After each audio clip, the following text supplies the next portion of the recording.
Welcome to Shukla study point. आप सभी का स्वागत है आपके अपने YouTube channel Shukla study point में। मैं शिवम शुक्ला आप सभी दोस्तों का हार्दिक स्वागत करता हूं। आज की वीडियो के माध्यम से हम लोग चर्चा करेंगे बीए प्रथम सेमेस्टर के बारे में और सब्जेक्ट होगा आपका शिक्षा शास्त्र। नवीनतम मॉडल पेपर के बारे में चर्चा करेंगे। अगर आप लोग जो है एडमिशन लिए हैं बीए प्रथम सेमेस्टर में हैं, शिक्षा शास्त्र आपका सब्जेक्ट है यानी एजुकेशन आपका सब्जेक्ट है, तो आपको क्या क्या पढ़ना है इसको लेकर के ऑलरेडी सिलेबस की वीडियोज़ मैं दे चुका हूँ। आप लोगों ने नहीं देखा तो देख लीजिएगा। अब खास करके आपको आपकी परीक्षा में जब आप जाएँगे तो आपको क्या देखने को मिलेगा, कौन-कौन से प्रश्न आपकी परीक्षा में आने वाले हैं, उनके बारे में आज की वीडियो के माध्यम से हम लोग चर्चा करेंगे। यानी एक मॉडल पेपर होगा ये और लिखित टाइप का मॉडल पेपर होगा। इससे पहले ऑब्जेक्टिव मॉडल पेपर मैं दे चुका हूँ जिसमें ऑब्जेक्टिव प्रश्नों पर मैंने चर्चा करी है, आप लोगों ने देखा होगा उसको। ठीक है?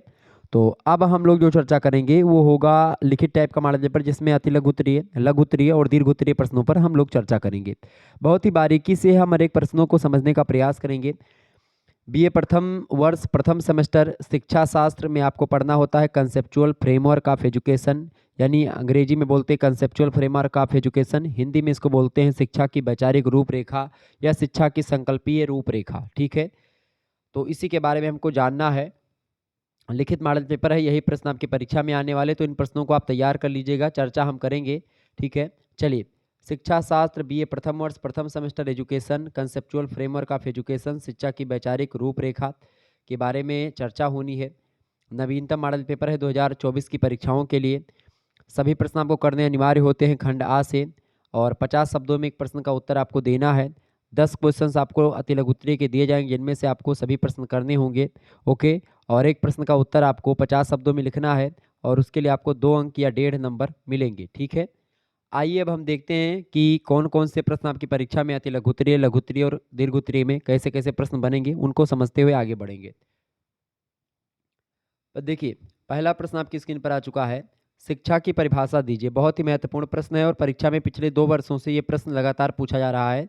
तो मोस्ट इंपॉर्टेंट प्रश्न आपकी परीक्षा में आने वाला है, तो आप इसको बड़े ध्यान से समझ लीजिएगा। शिक्षा की परिभाषा की अगर बात की जाएगी, अगर पूछा जाएगा आपके एग्जाम में, अच्छा आज सुबह आप लोगों ने 9 बजे आप देखते हैं एक मैं रणनीति से रिलेटेड वीडियो बना, तो जिसमें मैंने आपको बताया था कि अपनी कॉपी कैसे अच्छी लिखी जाती है, अच्छा उत्तर कैसे लिखा जाता है, एग्जामिनर को क्या पसंद होता है, कॉपी कैसे चेक की जाती है, ठीक है, नंबर कैसे मिलते हैं, सारी चीज़ें मैंने आपको बताई थी उस वीडियो में। तो अगर आपने नहीं देखा तो देख लीजिएगा। आज सुबह 9 बजे उस वीडियो को मैंने लाइव किया था। ठीक है, तो उसमें मैंने आपको बताया था कि किस तरीके से उत्तर लिखना है। तो शिक्षा की परिभाषा अगर आपसे ऐसे पूछा जाएगा तो आपको क्या लिखना है, आपको एक आध दो विद्वानों की परिभाषा आपको बता देनी है। और सबसे पहली बात, आपको खुद की बारे में भी बताना, मतलब कि खुद चीज़ों के बारे में बताना है कि भाई शिक्षा क्या होती है। तो अलग अलग विद्वानों ने अलग अलग तरीके से शिक्षा को परिभाषित किया है। जैसे सुकरात महोदय कहते हैं कि शिक्षा का तात्पर्य संसार के सर्वमान्य विचारों को, जो कि प्रत्येक मनुष्य के मस्तिष्क में स्वभावतः निहित होते हैं, उनको उन्हीं को प्रकाश में लाना होता है, उन्हीं को बाहर लाना होता है। एडिसन महोदय कहते हैं कि शिक्षा वह क्रिया है जिसके द्वारा मनुष्य को अपने में निहित उन शक्तियों और गुणों का दिग्दर्शन होता है जिसका शिक्षा के बिना प्रकट होना असंभव सा जान पड़ता है। तो यही सब चीज़ें बताई गई शिक्षा के बारे में। अरस्तु कहते हैं कि स्वस्थ शरीर में स्वस्थ मस्तिष्क का निर्माण हो जाना ही शिक्षा है। कांट महोदय कहते हैं कि शिक्षा व्यक्ति की समानता अनुसार उसकी पूर्णताओं का विकास होता है। हर्बर्ट स्पेंसर कहते हैं कि पूर्ण जीवन की प्राप्ति ही शिक्षा है। फ्रॉबेल महोदय कहते हैं कि शिक्षा प्रक्रिया द्वारा बालक की जन्मजात क्षमताओं की अभिव्यक्ति में सफलता मिलती है। इसी प्रकार से अलग अलग विद्वान शिक्षा के बारे में अलग अलग धारणा देते हैं। प्लेटो कहते हैं कि शिक्षा वह है जो उस व्यक्ति के कार्यों में परिवर्तन उपस्थित कर देती है जिसे शिक्षा दी जाती है। शंकराचार्य जी ने कहा कि सा विद्या या विमुक्तये, मतलब कि शिक्षा वही है जो मुक्ति के लिए होती है। महर्षि दयानंद कहते हैं कि शिक्षा वह है जिसके द्वारा मनुष्य विद्या आदि शुभ गुणों की प्राप्ति करता है और अविद्या आदि दोषों को छोड़ करके सदैव के लिए आनंदित हो जाता है या हो सकता है।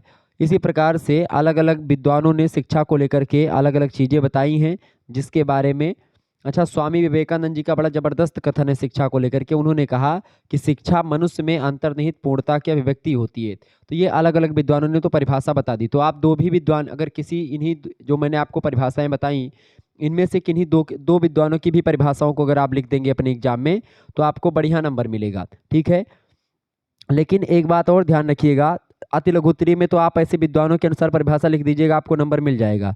लेकिन दीर्घ उत्तरीय में अब केवल 2-3 विद्वानों की परिभाषा आपने लिखी, उसके बाद में फिर क्या लिखेंगे, तो इसके लिए आपको बहुत सारी चीज़ों को जानना होता है। शिक्षा क्या होती है, अब मैं आपको बताऊं शिक्षा के बारे में कुछ चीज़ें जो कि आप अपने हिसाब से लिख सकते हैं, किसी विद्वान को पढ़ने की जरूरत आपको नहीं है।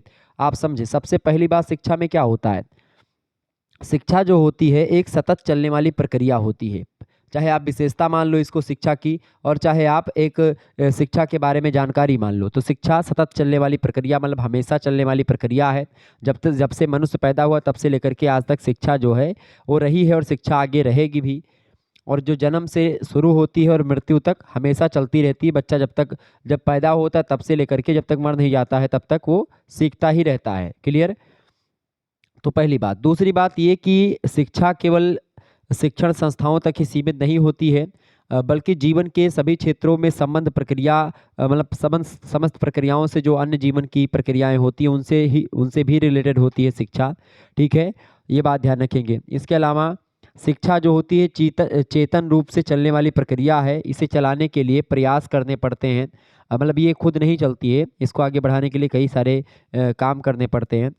शिक्षा के माध्यम से व्यक्ति जो होता है उसके आंतरिक गुणों और उसकी अंतर्निहित क्षमताओं का प्रकटीकरण होता है या प्रस्फुटन होता है। मतलब जो उसके अंदर ज्ञान भरा हुआ है वो ज्ञान किसके माध्यम से निकलता है, वो शिक्षा के माध्यम के द्वारा बाहर निकलता है। यानी शिक्षा जो होती है एक ऐसा माध्यम है जो आंतरिक विचारों को एक प्रकार से प्रकट करवाता है, बाहर निकलवाता है। ठीक है, शिक्षा एक प्रकार से द्विमुखी प्रक्रिया है जिसमें शिक्षक और शिक्षार्थी दोनों शामिल होते हैं। ये बात खास करके अलग अलग जेम्स ने बात कही, जॉन डीबी त्रिमुखी प्रक्रिया बताते हैं शिक्षा को। तो शिक्षा एक गत्यात्मक प्रक्रिया है, निरंतर प्रगति की ओर बढ़ रही है। शिक्षा एक परिवर्तनकारी प्रक्रिया है, इसके माध्यम से व्यक्ति में बहुमुखी बदलाव आते हैं। जैसे जैसे बच्चा शिक्षित होता जाता है उसके व्यवहार में, उसके गुण में, उसके क्रियाकलाप में भी परिवर्तन होते हैं। तो ये सब शिक्षा के बारे में मैंने आपको बताया। निश्चित तौर पर आपको शिक्षा के बारे में सारी चीज़ें पता हो गई होंगी। ठीक है, आगे देखिएगा। दूसरा प्रश्न आपकी स्क्रीन पर आ चुका है। दूसरा प्रश्न है प्राचीन भारतीय ज्ञान परंपरा के बारे में आप क्या जानते हैं, फटाफट से आप बताएंगे। प्राचीन भारतीय ज्ञान परंपरा। तो प्राचीन भारतीय ज्ञान परंपरा की बात की जाए तो प्राचीन भारतीय ज्ञान परंपरा में सबसे पहली बात तो जीवन जीने का तरीका शामिल होता था उस समय का प्राचीन भारत का। दूसरी बात गुरु, और तीसरी शिक्षा कि गुरु कैसे हुआ करते थे और शिक्षा कैसी थी। ठीक है, और जीवन जीने का क्या तरीका हुआ करता था। तो प्राचीन ज्ञान परंपरा में जो शिक्षा की अगर बात की जाए, खास करके शिक्षा शास्त्र आप पढ़ रहे हैं तो उसी को आपको लिखना पड़ेगा। भारतीय ज्ञान परंपरा मतलब शिक्षा से ही रिलेटेड है कुल मिलाकर के। ठीक है, तो वैदिक काल में क्या होता था। अच्छा, इसको हम कई भागों में बांट करके पढ़ते हैं। जो प्राचीन भारत में शिक्षा या प्राचीन भारतीय ज्ञान परंपरा की अगर बात की जाए तो ऋग्वेद में खास करके आप देखते हैं ऋग्वेद का रचना काल जो है 2500 ईसा पूर्व माना जाता है या उससे भी पूर्व माना जाता है। तो उसी समय से आप देखते हैं कि प्रसिद्ध इतिहासकारों ने इस काल को ब्राह्मण काल कहा है। ऋग्वेद वाला काल जो 2500 ईसा पूर्व से लेकर के जो काल शुरुआत होती है उसको ब्राह्मण काल कहा जाता है। और इस अवधि में समाज और शिक्षा की जो व्यवस्थाएं हुआ करती थी ब्राह्मणों के हाथों में थी।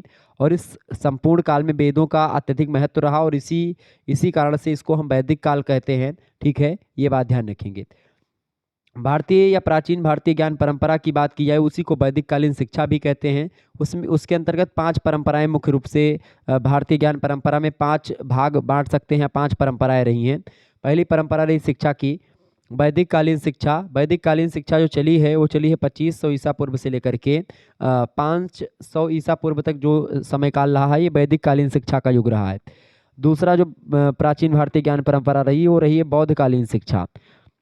वैदिक काल में आप देखते हैं बौद्धकालीन शिक्षा आती है। बौद्धकालीन शिक्षा 500 ईसा पूर्व से लेकर के 1200 ईसा पूर्व मतलब 1200 ईस्वी तक जो है 1200 ईस्वी तक ये शिक्षा रही है। कितने भाई 1200 ईस्वी तक रही है, ये बात ध्यान रखेंगे 1200 ईस्वी। ठीक है,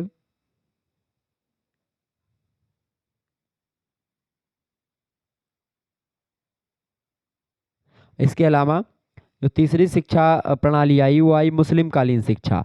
मुस्लिम कालीन शिक्षा जो आई वो 1200 ईस्वी से लेकर के 1200 ईस्वी से प्रारंभ होकर के 1700 ईस्वी तक जो समय काल रहा है वो रही है मुस्लिम कालीन शिक्षा।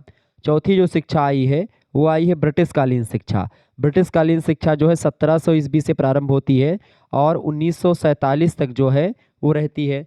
और 1947 में जब देश आज़ाद होता है तो उसके बाद में पांचवी भारतीय ज्ञान परंपरा हमारे समक्ष आती है। 5 परंपराएं में जो मैंने आपको बताई थी कि जो भारतीय ज्ञान परंपरा में 5 परंपराएं हैं उसमें पांचवी है।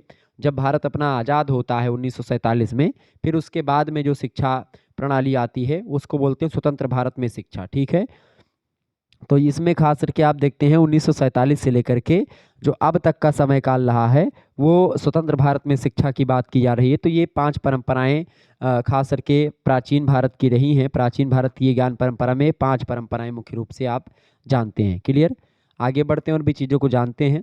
चलिए, तीसरा क्वेश्चन आपकी स्क्रीन पर आ चुका है, फटाफट से आप देखेंगे। तीसरा प्रश्न है, राष्ट्रीय एकता के लिए शिक्षा। राष्ट्रीय एकता के लिए शिक्षा की क्या आवश्यकता है, या शिक्षा राष्ट्रीय आवश्यकता को किस प्रकार से के लिए इम्पोर्टेंट है, राष्ट्रीय एकता को बनाए रखने में शिक्षा की क्या भूमिका है। ठीक है, तो ये प्रश्न बहुत ही महत्वपूर्ण है। राष्ट्रीय एकता के लिए शिक्षा का क्या कार्य है, यह जानने से पहले यहाँ हम लोगों को यह बात जरूर जाननी चाहिए कि राष्ट्रीय एकता होती क्या है वास्तव में। राष्ट्रीय एकता का तात्पर्य होता है भैया, किसी राष्ट्र के नागरिकों में जो एकता की भावना होती है उसी एकता की भावना को हम राष्ट्रीय एकता कहते हैं। राष्ट्र हित के आगे अपने हित, सभी हितों को भूल करके सभी लोग एक प्रकार से राष्ट्र को एक समझते हैं और उसके लिए मर मिटने की भावना रखते हैं।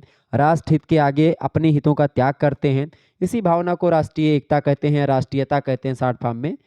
तो शिक्षा का एक महत्वपूर्ण कार्य होता है इसी भावना का विकास, यानी राष्ट्रीयता की जो भावना है इसका विकास शिक्षित व्यक्ति में ज़्यादा होती है। शिक्षा के द्वारा खास करके राष्ट्रीयता का विकास होता है। क्लियर, तो राष्ट्रीय सद्भावना की आवश्यकता के लिए शिक्षा के द्वारा क्या होता है, अध्यापक और विद्यालय का योगदान बहुत ही सार्थक भूमिका निभा रहा है और ज़रूरी भी है। जिसमें खास करके राष्ट्रीय एकता के लिए शिक्षा की अगर बात की तो पहला पॉइंट इसमें आप ये लिख सकते हैं कि पाठ्यक्रम में महापुरुषों की जीवन परिचय अगर रहेगा बच्चों को पढ़ने के लिए, महान व्यक्तित्व वाला जो पोर्शन रहता है, तो जब महापुरुषों के जीवन परिचय बच्चे पढ़ेंगे तो अपने देश के प्रति जाहिर सी बात है वो थोड़ा सा झुकेंगे और देश के प्रति अच्छा सोचेंगे, देश को सर्वोपरि रखेंगे। क्लियर, दूसरी बात, टीचर ये भूमिका निभा सकते हैं स्कूल में कि छात्रों को राष्ट्रीय त्योहारों, राष्ट्रीय झंडे और राष्ट्रीय गीत, राष्ट्रगान, इन सभी के प्रति और इन सभी के बारे में बताएं। इन सभी के बारे में बताएं कि भाई राष्ट्रगान किसने लिखा, राष्ट्रगीत कब से प्रारंभ हुआ, वो क्या है, उसका अर्थ क्या है, सारी चीज़ों को समझाएं। झंडा कैसे बना, उसके बनने की प्रक्रिया सब कुछ समझाएं, ताकि देश को लेकर के जो छात्र हैं उनके मन में शुरुआत से ही एक प्रकार से एक प्रेम, एक लगाव बढ़ता जाए, हम की भावना हो।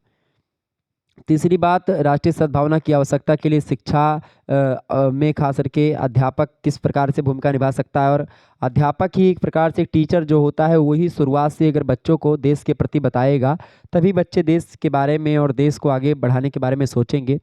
छात्रों को भारत के सामाजिक, सांस्कृतिक, आर्थिक और औद्योगिक इन सभी चीज़ों के बारे में, इन सभी विषयों के बारे में बताएं, इन सभी विषयों को सिलेबस में शामिल करें, तभी जो है देश आगे बढ़ेगा और देश के प्रति झुकाव बढ़ेगा। इसके अलावा राष्ट्रीय सद्भावना में अनुशासन की महत्वपूर्ण भूमिका होती है और इसके लिए आत्म अनुशासन की भावना का विकास किया जाए।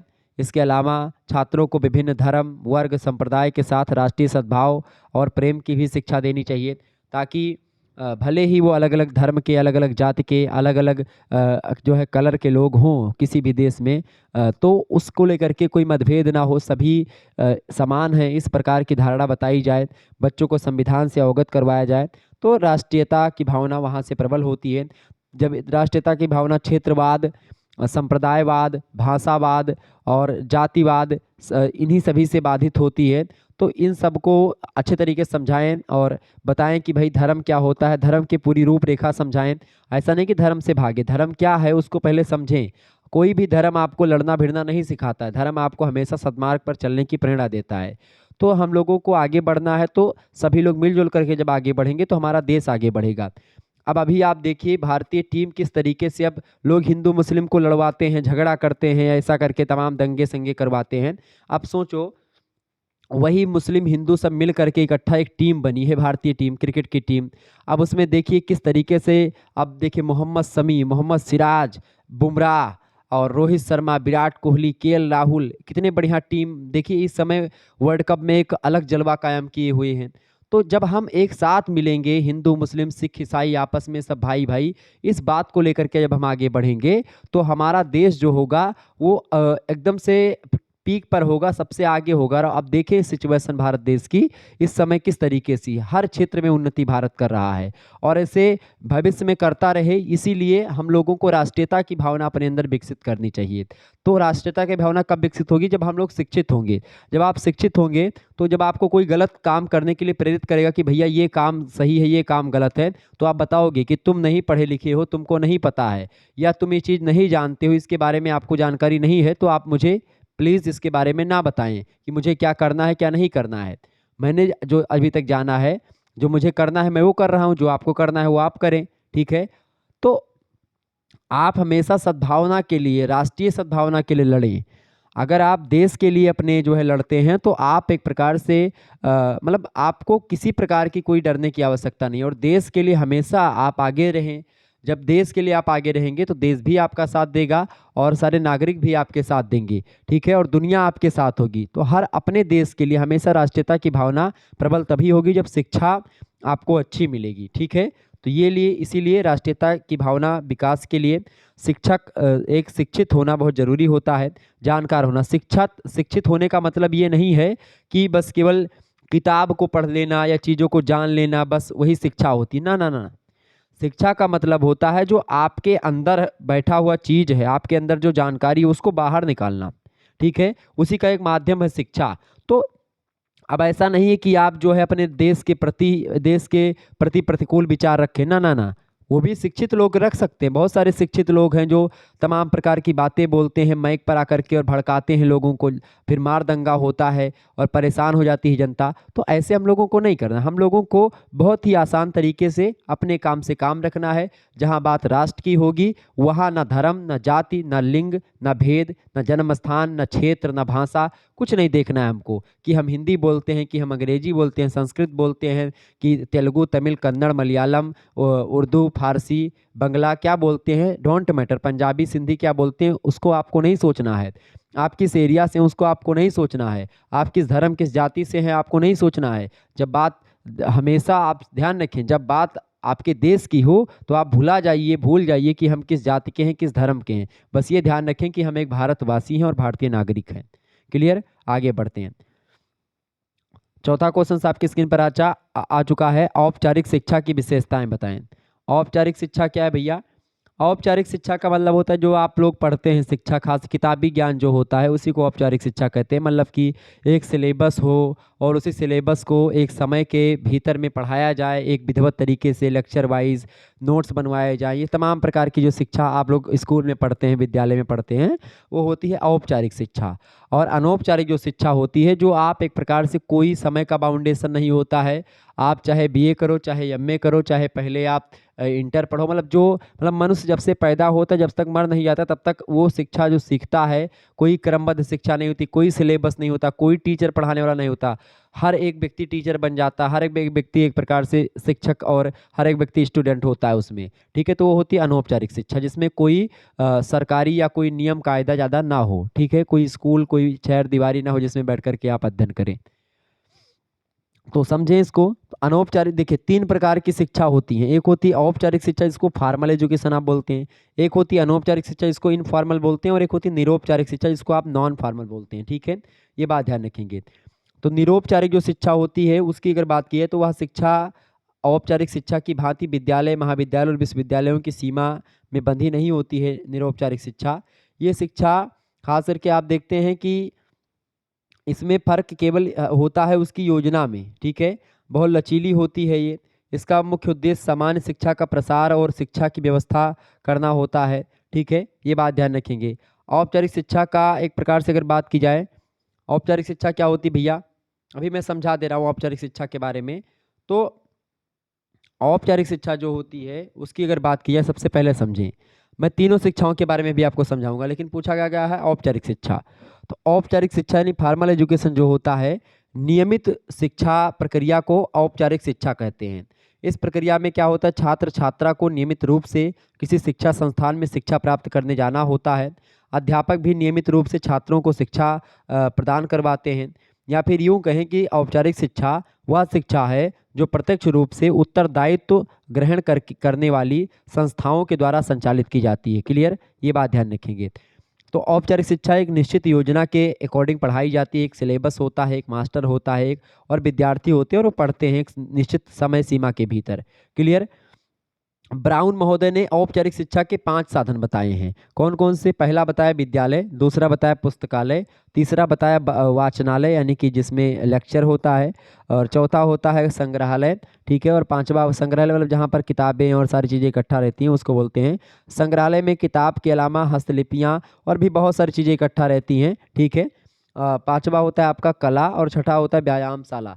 ये एक प्रकार से ये 5-6 चीज़ें होती हैं साधन जो कि औपचारिक शिक्षा के साधन होते हैं, ब्राउन महोदय बताते हैं। औपचारिक शिक्षा की अगर बात करें तो सीधे सीधे ये विद्यालय, महाविद्यालय, विश्वविद्यालय, इन सभी संस्थाओं में जो आप लोग शिक्षा ग्रहण करते हैं उसी को बोलते हैं औपचारिक शिक्षा। समझ में आ गई चीज़ें?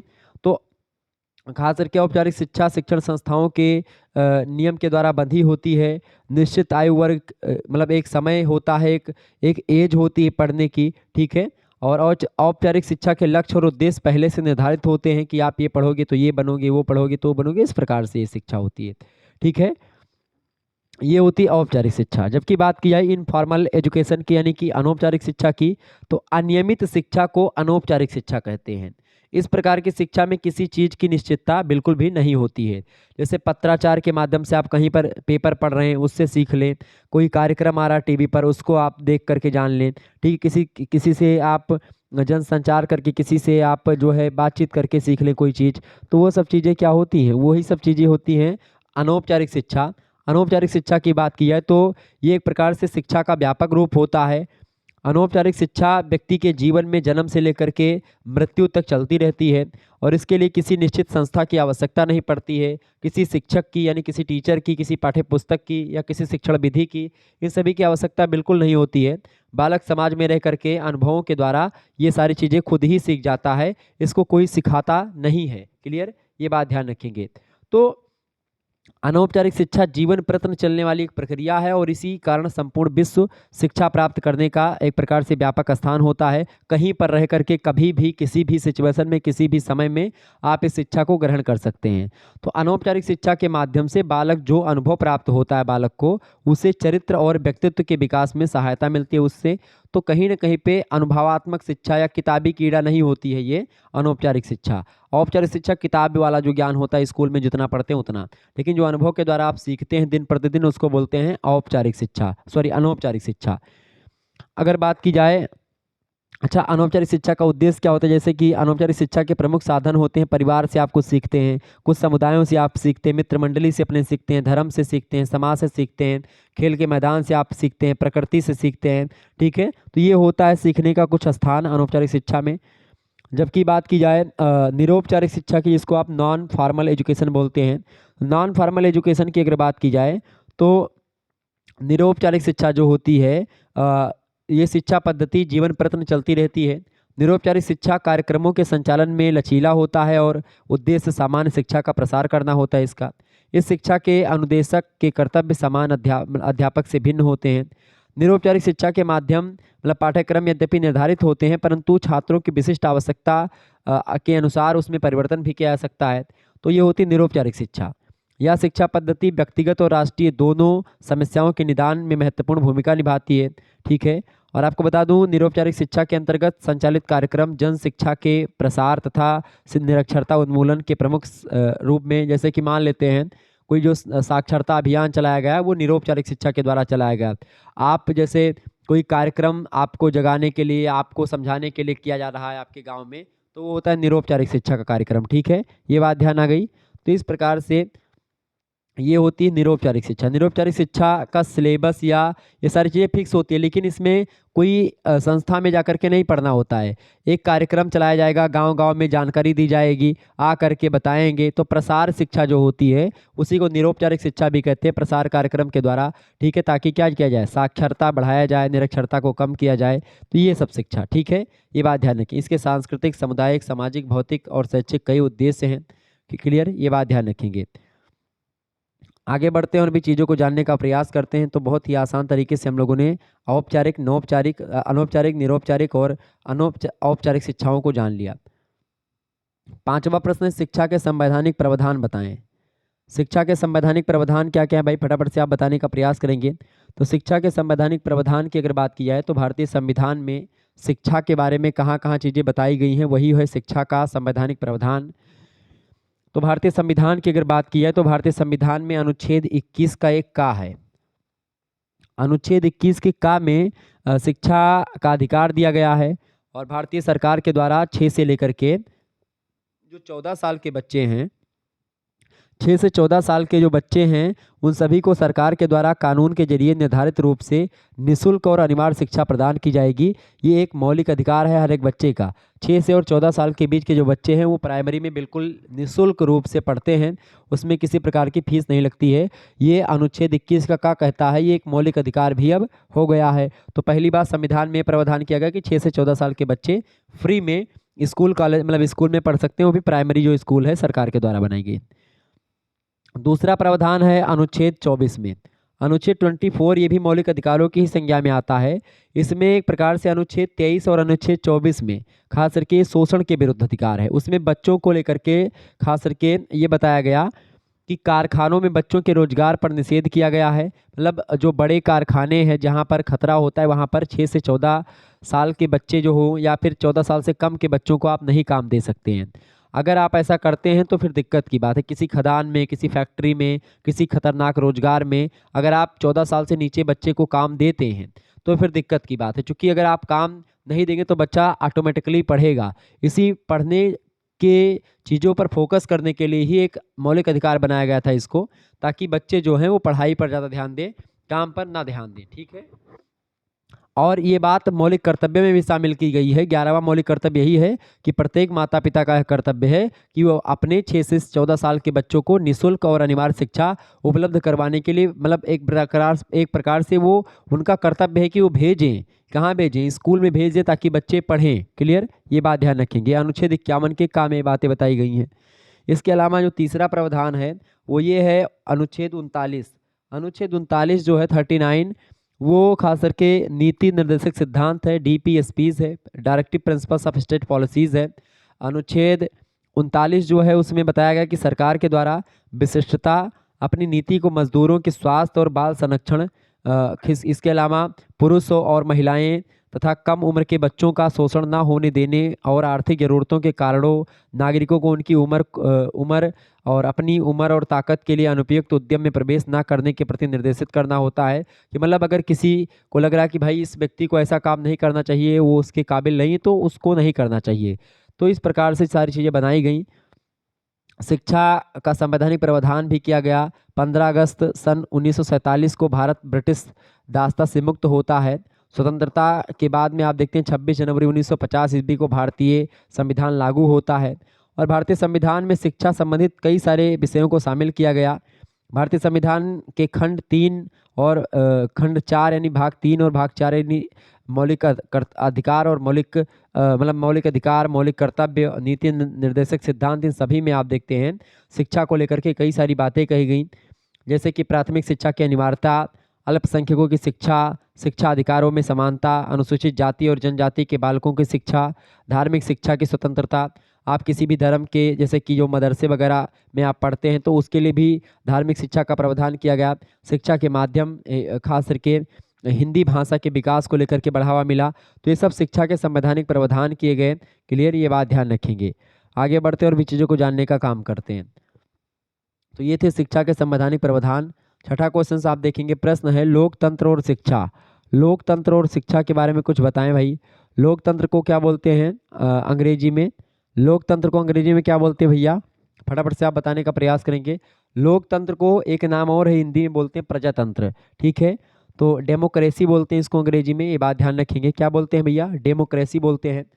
तो अगर हम बात करें डेमोक्रेसी की या लोकतंत्र की, तो लोकतंत्र को सफल बनाने में शिक्षा की बड़ी ज़बरदस्त भूमिका है। और लोकतंत्र और शिक्षा जो हैं एक ही सिक्के के दो पहलू हैं, ये बात भी ध्यान रखेंगे। एक के बिना दूसरा अधूरा होता है, पहली बात। दूसरी बात ये कि लोकतंत्र को सफल बनाने में सबसे आवश्यक जो माध्यम है वो शिक्षा ही है। तीसरी बात ये है कि अगर कभी भी लोकतंत्र में दोष बताए जाते हैं तो उन सब का प्रमुख कारण क्या होता है? शिक्षा का अभाव या शिक्षा की कमी। जहाँ पर लोकतंत्र में कमी आती है, लोकतंत्र में दोष आते हैं, वो शिक्षा की कमी के द्वारा ही आते हैं। चौथी बात ये है कि अगर शिक्षा ही लोकतंत्र के नागरिकों को जागरूक बनाती है और राज्य के कार्य में उनकी रुचि उत्पन्न करती है, ये बात भी ध्यान रखिए कि शिक्षा के द्वारा ही लोकतंत्र के नागरिकों को जागरूक बनाती है ताकि लोकतंत्र में लोग अपने अधिकारों को समझे जाने। ठीक है, इसके अलावा शिक्षा जो होती है लोकतंत्र को सफल बनाने के लिए आवश्यक होती है और शिक्षा को सफल बनाने के लिए लोकतंत्र आवश्यक होता है। शिक्षा तभी आपको अच्छी मिलेगी जब आप लोकतंत्र जीवन जिएंगे, नहीं तो अगर आप तानाशाही जीवन में रहेंगे, राजा तानाशाह होगा, तो फिर दिक्कत हो जाएगी। छठा जो संबंध है शिक्षा और लोकतंत्र में वो ये है कि हम खास करके कह सकते हैं कि लोकतंत्र और शिक्षा जो है वो दोनों एक दूसरे के बिना अधूरे हैं, एक दूसरे पर अन्योन्याश्रित के संबंध हैं। जॉन ड्यूबी कहते हैं कि शिक्षा के अभाव में या शिक्षा की कमी में लोकतंत्र जो हो जाएगा लंगड़ा, निर्जीव, लचीला, और लोकतंत्र के अभाव में शिक्षा जो होगी वो सूखी, नीरस और मृत्यप्राय हो जाएगी। मतलब कि जहाँ एक तरफ शिक्षा की अगर कमी हो जाती है लोकतंत्र में, तो लोकतंत्र लंगड़ा हो जाएगा, निर्जीव हो जाएगा, बिना जीव के हो जाएगा, और लचीला हो जाएगा, एकदम से खत्म हो जाएगा, बहुत ही सरल हो जाएगा। जबकि लोकतंत्र अगर नहीं रहेगी, मतलब लोकतंत्र की कमी रहेगी शिक्षा में, तो शिक्षा जो होगी सूखी पड़ जाएगी, एकदम से नीरस पड़ जाएगी, मृत्यप्राय हो जाएगी। मतलब दोनों एक दूसरे के संपूरक हैं, ये बात ध्यान रखेंगे। शिक्षा लोकतंत्र को सफल बनाती है। लोगों में लोकतांत्रिक मूल्यों का विकास शिक्षा के माध्यम से ही किया जाता है। शिक्षा लोकतंत्र के समानता, अधिकार, नियम कानून को समझने में हेल्प करती है। शिक्षा के माध्यम से ही हम जो होते हैं अपने अधिकारों को, हमारे जो मौलिक कर्तव्य हैं, मौलिक अधिकार जो हमारे हैं, उनको हम जान पाते हैं, समझ पाते हैं, जो कि लोकतंत्र को सफल बनाने में बड़ी इंपॉर्टेंट भूमिका निभाते हैं।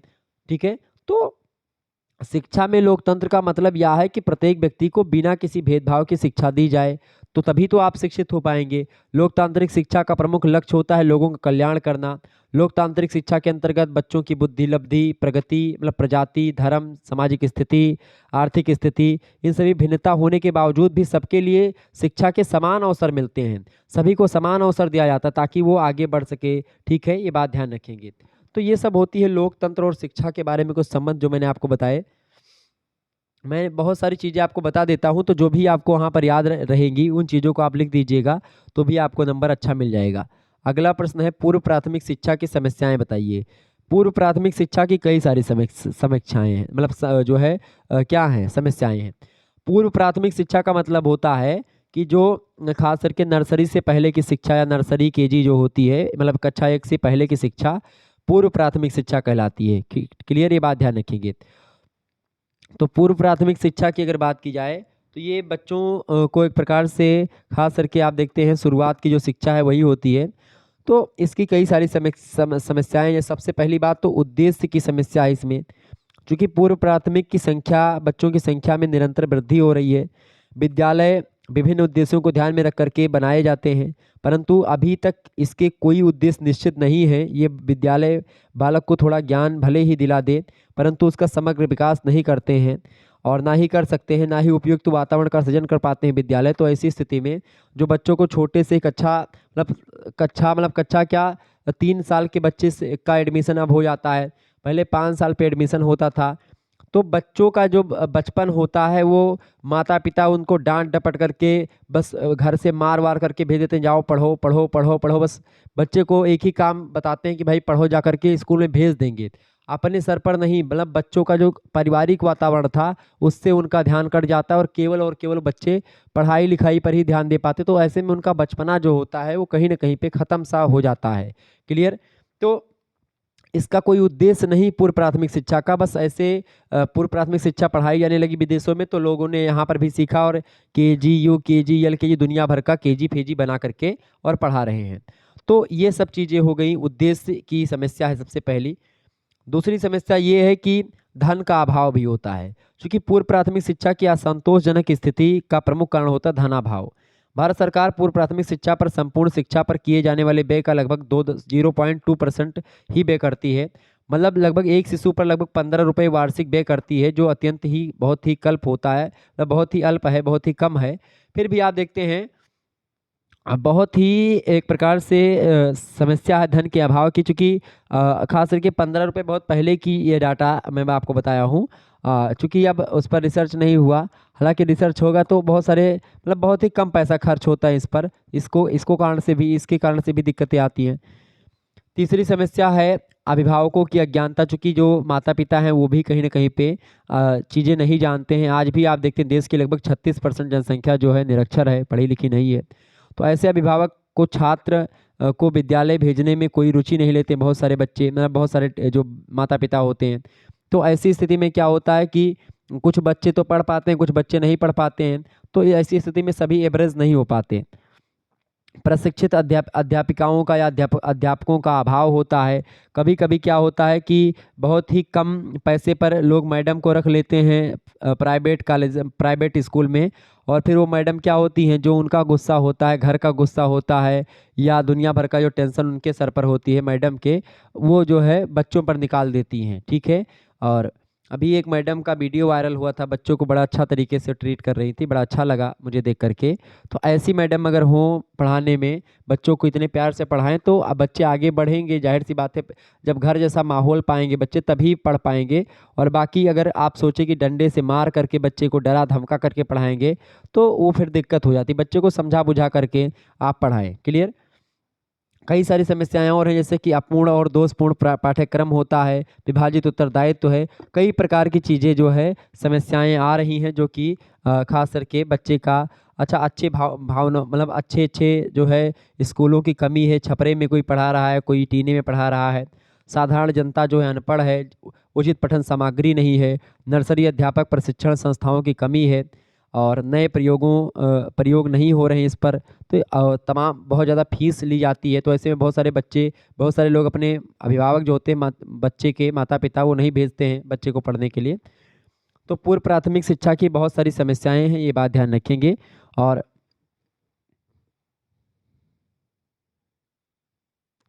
आगे देखिए, 8वाँ क्वेश्चन आपकी स्क्रीन पर आ चुका है। राष्ट्रीय शिक्षा नीति 2020 में आई थी, नेशनल एजुकेशन पॉलिसी, और ख़ास करके लागू हुई 2020 में 2022 में 2022 में लागू हुई आकर के, उसके बारे में कुछ बताएँ। प्रश्न आपसे यही पूछा गया। तो 2020 में जो आई थी राष्ट्रीय शिक्षा नीति, नेशनल एजुकेशन पॉलिसी जो आई थी, वर्तमान में खास करके ये लागू है और उसी के तहत सेमेस्टर एग्जाम हो रहे हैं, आप लोगों ने देखा होगा। क्योंकि इससे पहले 1986 में राष्ट्रीय शिक्षा नीति आई थी। 34 साल पहले जो है लगभग शिक्षा नीति आई थी, 34-35 साल। तो उसको एक प्रकार से थोड़ा-सा अच्छा किया गया, उसमें संशोधन किया गया और एक नई शिक्षा नीति लागू की गई। तो राष्ट्रीय शिक्षा नीति 2020 में क्या है कि शिक्षा की पहुंच, समानता, गुणवत्ता और वहनीय शिक्षा, उत्तरदायित्व जैसे मुद्दों पर विशेष ध्यान देती है। और आपको बता दूं राष्ट्रीय शिक्षा नीति 2020 खास करके 1968 और 1986 के बाद स्वतंत्र भारत की तीसरी शिक्षा नीति है।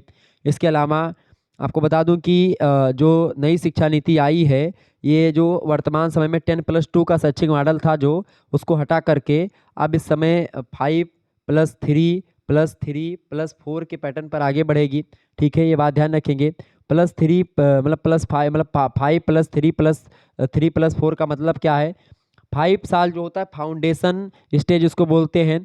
3 जो होता है इसको बोलते हैं प्रेटरी स्टेज, और जो 3 साल ये होता है उसमें मिडिल स्टेज बोलते हैं, कक्षा 6 से लेकर के 8 तक। और आपका अगला जो होता है चौथा, वो है सेकेंडरी स्टेज। अब जो आपका फाउंडेशन स्टेज है, उसमें बच्चा जो होता है, जो पहले 3 साल बच्चों को खास करके आंगनबाड़ी में पढ़ाया जाता है, प्री स्कूलिंग इसको बोलते हैं, प्री प्राइमरी एजुकेशन या प्री स्कूलिंग शिक्षा, ठीक है। 3 साल शुरुआत की वो ऐसे पढ़ेगा, और इसके बाद बच्चा जो होगा कक्षा 1 और कक्षा 2, ठीक है, वो पढ़ेगा। यानी कि लगभग बच्चा 3 साल से लेकर के 8 साल तक जो है, यानी 5 साल शुरुआत में फाउंडेशन कोर्स होगा उसका, वो 5 साल तक एक प्रकार से पहला चरण जो होगा वो समाप्त होगा। उसके अंदर दूसरा चरण जो आएगा उसमें 3 साल बच्चा पढ़ेगा। अब 3 साल को इसको बोलेंगे प्रीपरेटरी स्टेज। प्रीपरेटरी स्टेज में कक्षा 3 से लेकर के कक्षा 5 तक की पढ़ाई होगी, और 8 से लेकर के 11 वर्ष तक के जो बच्चे होंगे वो खास करके प्रीपरेटरी स्टेज में पढ़ेंगे, ये बात ध्यान रखेंगे। और 3 साल के इस समय में आपको मतलब बच्चों को विज्ञान, गणित, कला और इन सभी विषयों पर जो है जोर दिया जाएगा और इनको पढ़ाया जाएगा विधिवत तरीके से। जो तीसरी स्टेज होगी वो मिडिल स्टेज कहलाएगी। सॉरी मिडिल स्टेज, हाँ मिडिल स्टेज कहलाएगी। तो तीसरी स्टेज जो मिडिल स्टेज होगी वो कक्षा 6 से लेकर के कक्षा 8 तक जो होगी, कक्षा 6 से लेकर कक्षा 8 तक मिडिल स्टेज कही जाएगी।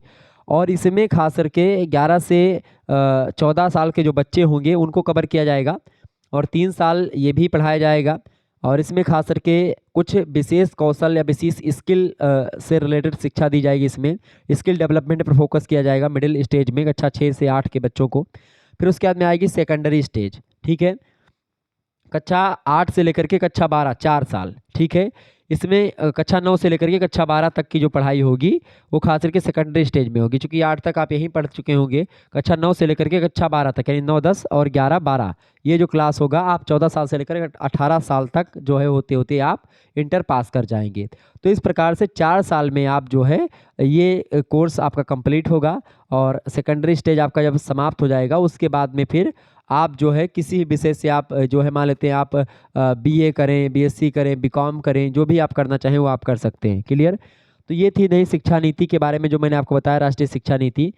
इसकी विशेषता ये है कि 2020 जो नई शिक्षा नीति आई है उसमें सबसे महत्वपूर्ण ये बात है कि 5वीं तक जो छात्र होंगे, कक्षा 5 तक यानी कि जो फाउंडेशन स्टेज है वहाँ पर आपको मातृभाषा, स्थानीय भाषा और राष्ट्रभाषा के विषय में भी बताया जाएगा, ठीक है। इसके अलावा भाषा के चुनाव के लिए छात्रों पर कोई बाध्यता नहीं होगी, उनके लिए संस्कृत और अन्य भारतीय भाषाएं पढ़ने का विकल्प भी मौजूद रहेगा। जो बच्चे जो भी भाषा पढ़ना चाहें वो पढ़ सकते हैं, किसी प्रकार कोई दबाव नहीं होगा। इसके अलावा कक्षा 10 बोर्ड की जो अनिवार्यता है उसको ख़त्म कर दिया गया है। अब छात्र को सिर्फ 12वीं परीक्षा, मतलब 12 में बोर्ड की परीक्षा होगी, 10 वाली बोर्ड की परीक्षा ख़त्म कर दी गई है। ग्रेजुएशन की डिग्री जो है 3 से 4 साल की होगी, मतलब 3 साल की भी डिग्री होगी और 4 साल की भी डिग्री होगी। कुछ विश्वविद्यालय 3 साल, कुछ विश्वविद्यालय 4 साल पर डिग्री देंगे, ये बात ध्यान रखेंगे। जो व्यक्ति मान लेते हैं कि 1 साल मान लेते हैं बीए आप कर रहे हैं, तो 1 वर्ष की पढ़ाई करने के बाद यदि छात्र पढ़ाई छोड़ देता है, फिर दोबारा अपनी पढ़ाई जारी करने का मन बनाता है, तो वह अपनी पढ़ाई वहीं से फिर से प्रारंभ कर सकता है जहां से उसने पढ़ाई छोड़ी थी। तो ये सबसे बड़ा काम हुआ है इसमें। मान लेते हैं आप बीए का प्रथम वर्ष करके छोड़ देते हैं, तो फिर 3 साल बाद आपका मन बनता है पढ़ने के लिए, तो फिर से आप अपना वही 1 साल का जो आपका जो कोर्स, मतलब चीज़ें जो आपको मिलेगा, कुछ आपको मिलेगा, मतलब कि जैसे मार्कशीट मिलती थी वैसे आपको मिलेगा, तो उसको दिखा करके आप फिर से वहीं से सेकेंड ईयर से पढ़ाई अपनी प्रारंभ कर सकते हैं। तो ये बड़ी ज़बरदस्त चीज़ है। इसके अलावा छात्र को कॉलेज के पहले वर्ष की पढ़ाई पूरी होने पर एक सर्टिफिकेट दिया जाएगा, और जब वो सर्टिफिकेट आप दिखाओगे तो आपको दूसरे वर्ष में आपको एडमिशन दे दिया जाएगा। देखिए अब क्या होगा, बीए में जो आप इसे आप कर रहे हैं, प्रथम सेमेस्टर सेकंड सेमेस्टर आपका कंप्लीट हो जाएगा, तो आप डिप्लोमा, मतलब आपको क्या दिया जाएगा, एक सर्टिफिकेट मिलेगा। तो 1 साल का कोर्स अगर आपका बीए का करेंगे तो आपको उसके लिए सर्टिफिकेट मिलेगा कि भाई 1 साल बच्चे ने किया है बीए, ठीक है, बीएससी किया है। लेकिन अब जब 2 साल का आप कर लेंगे, 2 साल का कर लेंगे, तो आपको एक मतलब डिप्लोमा की डिग्री जो होती है, डिप्लोमा मिल जाएगा आपको 2 साल में, ठीक है। और तीसरे साल या चौथे साल की जो होगी उसमें 3 से 4 साल अगर आप बीए करेंगे तो आपको डिग्री दी जाएगी। तो डिग्री आपको मिलेगी कब, जब आप बीए कंप्लीट कर लोगे तब। लेकिन अगर उसके बीच में आप छोड़ते हो, तो पहले साल छोड़ते हो तो आपको केवल सर्टिफिकेट मिलेगा, अगर आप दूसरे साल छोड़ते हो तो उसके लिए आपको डिप्लोमा मिल जाएगा, ठीक है, ये बात ध्यान रखेंगे। 3 वर्ष की डिग्री उन छात्रों के लिए होगी जिन्हें हायर एजुकेशन नहीं लेना होगा, ठीक है, हायर एजुकेशन मतलब उसके आगे नहीं पढ़ना होगा। जबकि हायर एजुकेशन करने वाले छात्रों को 4 साल की डिग्री लेनी होगी, मतलब जो एमए वगैरह करेंगे या आगे और पढ़ना चाहते हैं तो उनको 4 साल की डिग्री लेनी होगी। 4 साल की डिग्री लेने वाले स्टूडेंट्स 1 वर्ष में एमए कर पाएंगे, ये बात ध्यान रखेंगे। यानी जो बीए में 4 साल समय देंगे उनका बाद में 1 साल एमए कर सकते हैं वो, मतलब कि एमए उनका 1 साल में ही कंप्लीट हो सकता है। एमफिल की अनिवार्यता भी अब खत्म हो गई, जो पहले एमफिल वगैरह करना पड़ता था वो अब खत्म हो गया। एमए के बाद आप सीधे जो है पीएचडी कर पाएंगे, ये बात भी आप ध्यान रखेंगे। यदि कोई अपने कोर्स के बीच में से किसी दूसरे कोर्स में शामिल होना चाहता है तो वह सीमित समय के लिए ब्रेक करके और अपना कोर्स बदल भी सकता है, ये भी प्रक्रिया शिक्षा नीति में बताई गई है। इसके अलावा स्कूली बच्चों को खेल कूद, योगा करने के लिए, नृत्य करने के लिए या मार्शल आर्ट्स, इन सभी को सिखाने के लिए या एक प्रकार से और भी चीज़ों को जो विशेष चीज़ें हैं उनको सिखाने के लिए प्रोत्साहित किया जाएगा, ताकि बच्चे हर एक मामले में आगे बढ़ सके। तो ये है शिक्षा नीति जो कि 2020 में आई थी, जिसके बारे में मैंने आपको डिटेल में बता दिया। एक दिन मैं शिक्षा नीति को और विस्तार से आपको समझाऊंगा, ठीक है, तो उसके लिए आप तैयार हो जाइएगा। आगे बढ़ते हैं, अगला क्वेश्चन आपकी स्क्रीन पर आ चुका है। 9वां नंबर प्रश्न है, माध्यमिक शिक्षा का महत्व बताइए। माध्यमिक शिक्षा के बारे में बताइए भाई फटाफट से। तो माध्यमिक शिक्षा के अगर बारे में बताऊं अगर, तो भारत में माध्यमिक शिक्षा देश की शिक्षा का अत्यंत ही महत्वपूर्ण स्तर है। और वह मतलब प्राथमिक होती है पूर्व प्राथमिक शिक्षा। पूर्व प्राथमिक शिक्षा जो होती है वो एक प्रकार से 0 से लेकर के, अब मान लेते हैं नर्सरी केजी ये सब हो गया पूर्व प्राथमिक। 1 से लेकर के 5 तक जो होता है ये प्राथमिक शिक्षा हो जाती थी पहले। और माध्यमिक शिक्षा जो होती थी वो 6 से लेकर के 8 तक होती थी। 9 से लेकर के 12 तक आपका उच्च शिक्षा, मतलब एक प्रकार से माध्यमिक शिक्षा ही मान सकते हो उसको, मतलब माध्यमिक शिक्षा से ऊपर थोड़ा सा मान सकते हो, ठीक है। और उसके बाद में उच्च शिक्षा आपका बीए बीएससी ये सब होता है, एमए एमएससी, क्लियर। तो माध्यमिक शिक्षा जो है खास करके आपको बता दूं, भारत में माध्यमिक शिक्षा खास करके आप देखिएगा किशोरावस्था के दौरान बच्चे इसको पढ़ते हैं। मतलब लगभग आप मान लीजिए कि 18 साल से नीचे तक यानी कि इंटर तक की शिक्षा आप माध्यमिक शिक्षा में मान सकते हो, या 6 से लेकर के 12 आप मान सकते हो माध्यमिक शिक्षा, ठीक है। उससे पहले तक 1 से लेकर के 5 तक आप प्राथमिक शिक्षा मान सकते हो। फिर उसके बाद में आप जो है उच्च शिक्षा आप मान सकते हो। आपका जो हायर एजुकेशन होता है उसको आप मतलब इंटर के बाद जो शिक्षा आप लेते हैं वो हायर एजुकेशन होता है। आप चाहे जो भी कोर्स करें वो अलग होता है, क्लियर, ये बात ध्यान रखेंगे। तो ये चीज़ें हैं। नई शिक्षा नीति में जो मैंने आपको पूरा बताया वो तो मैंने आपको बता ही दिया। तो इस प्रकार से शिक्षा को बांटा गया। और आपको बता दूं इसका महत्व क्या है। शिक्षा का पहला महत्व आप लिखिएगा, महत्व ही पूछा गया है। तो माध्यमिक शिक्षा का पहला महत्व है कि प्राथमिक शिक्षा तथा उच्च शिक्षा के बीच की कड़ी का काम करती है, सबसे महत्वपूर्ण बात ये। इसके अलावा दूसरी बात ये कि जो माध्यमिक शिक्षा है इसका स्तर मतलब ये किशोर अवस्था, किशोर और किशोरियाँ जो अध्ययन करते हैं उनके व्यक्तिगत मतलब व्यक्तित्व की शैली पर भी निर्धारित होती है और उनके व्यक्तित्व का विकास करती है, क्लियर। और यहीं से उनके व्यवसाय की तैयारी भी आरंभ होती है। माध्यमिक शिक्षा से ही आप एक प्रकार से धीरे धीरे अपना एक तरह की नौकरी वाली जो पोजीशन होती है उसको आप ग्रहण करने लगते हैं, ये बात ध्यान रखेंगे, ठीक है। तो इस प्रकार से चीज़ें होने लगती हैं। आगे बढ़ते हैं और भी चीज़ों को जानने का प्रयास करते हैं। तो माध्यमिक शिक्षा में यही सारी चीज़ें होती हैं। माध्यमिक शिक्षा में और क्या होता है कि माध्यमिक शिक्षा समाज व राष्ट्र के लिए एक अति महत्वपूर्ण है। व्यक्तित्व का विकास करती है शिक्षा, सामाजिकता का विकास करती है, सामुदायिकता का विकास करती है। माध्यमिक शिक्षा छात्र छात्राओं की उच्च शिक्षा के लिए आधार एक प्रकार से बनाती है। और छात्र छात्राएं जीवन जीने की कला जो होती है माध्यमिक शिक्षा के द्वारा ही सीखते हैं, ये बात ध्यान रखेंगे। तो ये थी माध्यमिक शिक्षा जिसके बारे में मैंने आपको बताया, क्लियर। अच्छा, माध्यमिक शिक्षा को अगर बांटें तो खास करके इसको जैसे कक्षा 6 से लेकर के 12 तक आप मान सकते हो माध्यमिक शिक्षा, क्लियर, ये बात ध्यान रखेंगे। आगे बढ़िए, अगला क्वेश्चन आपकी स्क्रीन पर आ चुका है। माध्यमिक शिक्षा को भी आप 3 भागों में बांट सकते हैं, एक प्री प्राइमरी शिक्षा, एक प्राइमरी शिक्षा और एक सेकेंडरी शिक्षा, ठीक है। अब इसमें जो मैंने आपको बांटा था खास करके, जो मैंने नई शिक्षा नीति में बांटा है उसके अकॉर्डिंग अगर बांटे तो बांट सकते हैं। हालांकि महत्व पूछा गया था तो उतना ही आप जाने अभी। अगला प्रश्न है, उच्च शिक्षा के अंतर्गत आने वाले प्रमुख कोर्स कौन कौन से हैं। बहुत ही महत्वपूर्ण प्रश्न है। उच्च शिक्षा के अंतर्गत कौन कौन से कोर्स आते हैं, ये बढ़िया प्रश्न है। तो उच्च शिक्षा में कौन कौन से कोर्स आते हैं भैया, देखें। उच्च शिक्षा में सबसे पहले तो आपका बैचलर्स ऑफ आर्ट यानी कि जो बीए होता है, बीए आपका आता है, ठीक है। बीए जो है किस में आता है, बीए जो होता है ये भैया उच्च शिक्षा के अंतर्गत आता है। देखिए, स्नातक और परास्नातक ये दोनों उच्च शिक्षा के अंतर्गत आते हैं। तो स्नातक के डिग्री के अंतर्गत आप बीए करेंगे तो स्नातक की डिग्री आपको मिलेगी। आप बीएससी करोगे स्नातक की डिग्री आपको मिलेगी। आप बीकॉम करोगे मतलब bachelor of commerce, bachelor of science BSc को बोलते हैं। इसके अलावा चाहे आप बीटेक करोगे, बीटेक मतलब बैचलर ऑफ टेक्नोलॉजी, तो वो भी एक प्रकार से स्नातक ही होता है। बीटेक की डिग्री आप कर लें तो यानी स्नातक की डिग्री आपको मिल गई। इसके अलावा एमबीबीएस जो होता है, bachelor of medical and bachelor of surgery science जो होती है उसी को एमबीबीएस बोलते हैं। तो वो भी स्नातक डिग्री के अंतर्गत ही आता है, क्लियर। इसके बाद में जो परास्नातक आपका होता है, परास्नातक में आप एमए यानी master of arts, MSc masters of science, MCom यानी मास्टर ऑफ कॉमर्स, एमटेक यानी कि मास्टर ऑफ टेक्नोलॉजी, एमबीए आप करते हैं, ठीक है। अच्छा, बीसीए आप करते हैं स्नातक में, लेकिन एमबीए आप करते हैं, बीसीए एमबीए उसके बाद में होता है। तो MBA masters of business administration, और पीएचडी फिर करते हैं डायरेक्टर ऑफ फिलोसॉफी। तो पीएचडी का मतलब क्या होता है, ये तो होता है डायरेक्टर ऑफ फिलोसॉफी, क्लियर, ये बात ध्यान रखिए। तो आप जो है पीएचडी जब करते हैं तो वो भी पीएचडी भी आपकी एक प्रकार से ये उच्च शिक्षा के अंतर्गत ही शामिल है, ठीक है। भारतीय उच्च शिक्षा के कई सारे संस्थान जैसे जो यूनिवर्सिटीज़ होती हैं वो सब उच्च शिक्षा के संस्थान ही होते हैं, ये बात ध्यान रखेंगे। आगे बढ़ा जाए, चले आगे बढ़ते हैं अगला क्वेश्चन। अगला प्रश्न आपकी स्क्रीन पर आ चुका है, फटाफट से आप देखेंगे। केवल 5 प्रश्न करने हैं खंडवा से, 200 शब्दों में एक प्रश्न का उत्तर लिखना है और 8 क्वेश्चंस आपको दिए जाते हैं जिनमें से केवल 5 प्रश्न आपको करने हैं। देखें, पहला प्रश्न आपकी स्क्रीन पर आ चुका, लघु उत्तरीय प्रश्न है कि भारत में उच्च शिक्षा के उद्देश्य को समझाइए। भारत में उच्च शिक्षा का क्या उद्देश्य है भाई, फटाफट से आप बताएंगे। तो भारत में उच्च शिक्षा के कई सारे उद्देश्य हैं। जैसे अगर बात की जाए, सबसे पहला उद्देश्य होता है कि व्यक्तियों में आनुवांशिक गुणों को ज्ञात करके उनका विकास करना, पहला उद्देश्य। दूसरा उद्देश्य ये होता है उच्च शिक्षा का कि ऐसे व्यक्तियों का निर्माण करना जो दूरदर्शी हों, जो बुद्धिमान हों, जो बौद्धिक दृष्टि से श्रेष्ठ हों, जो समाज सुधार के कार्यों में सहयोग दे सकें, ऐसे लोगों का चुनाव करना, ये भी उद्देश्य होता है उच्च शिक्षा का। तीसरा उद्देश्य होता है ऐसे व्यक्तियों का निर्माण करना जो शारीरिक दृष्टि से स्वस्थ हों और मानसिक दृष्टि से प्रबुद्ध हों।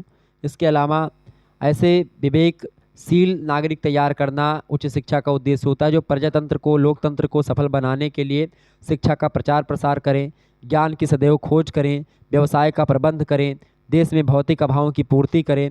इसके अलावा विद्यार्थियों का चरित्र निर्माण करने वाला हो व्यक्ति, तो वो होता है एक प्रकार से, ये सब उद्देश्य होता है उच्च शिक्षा का।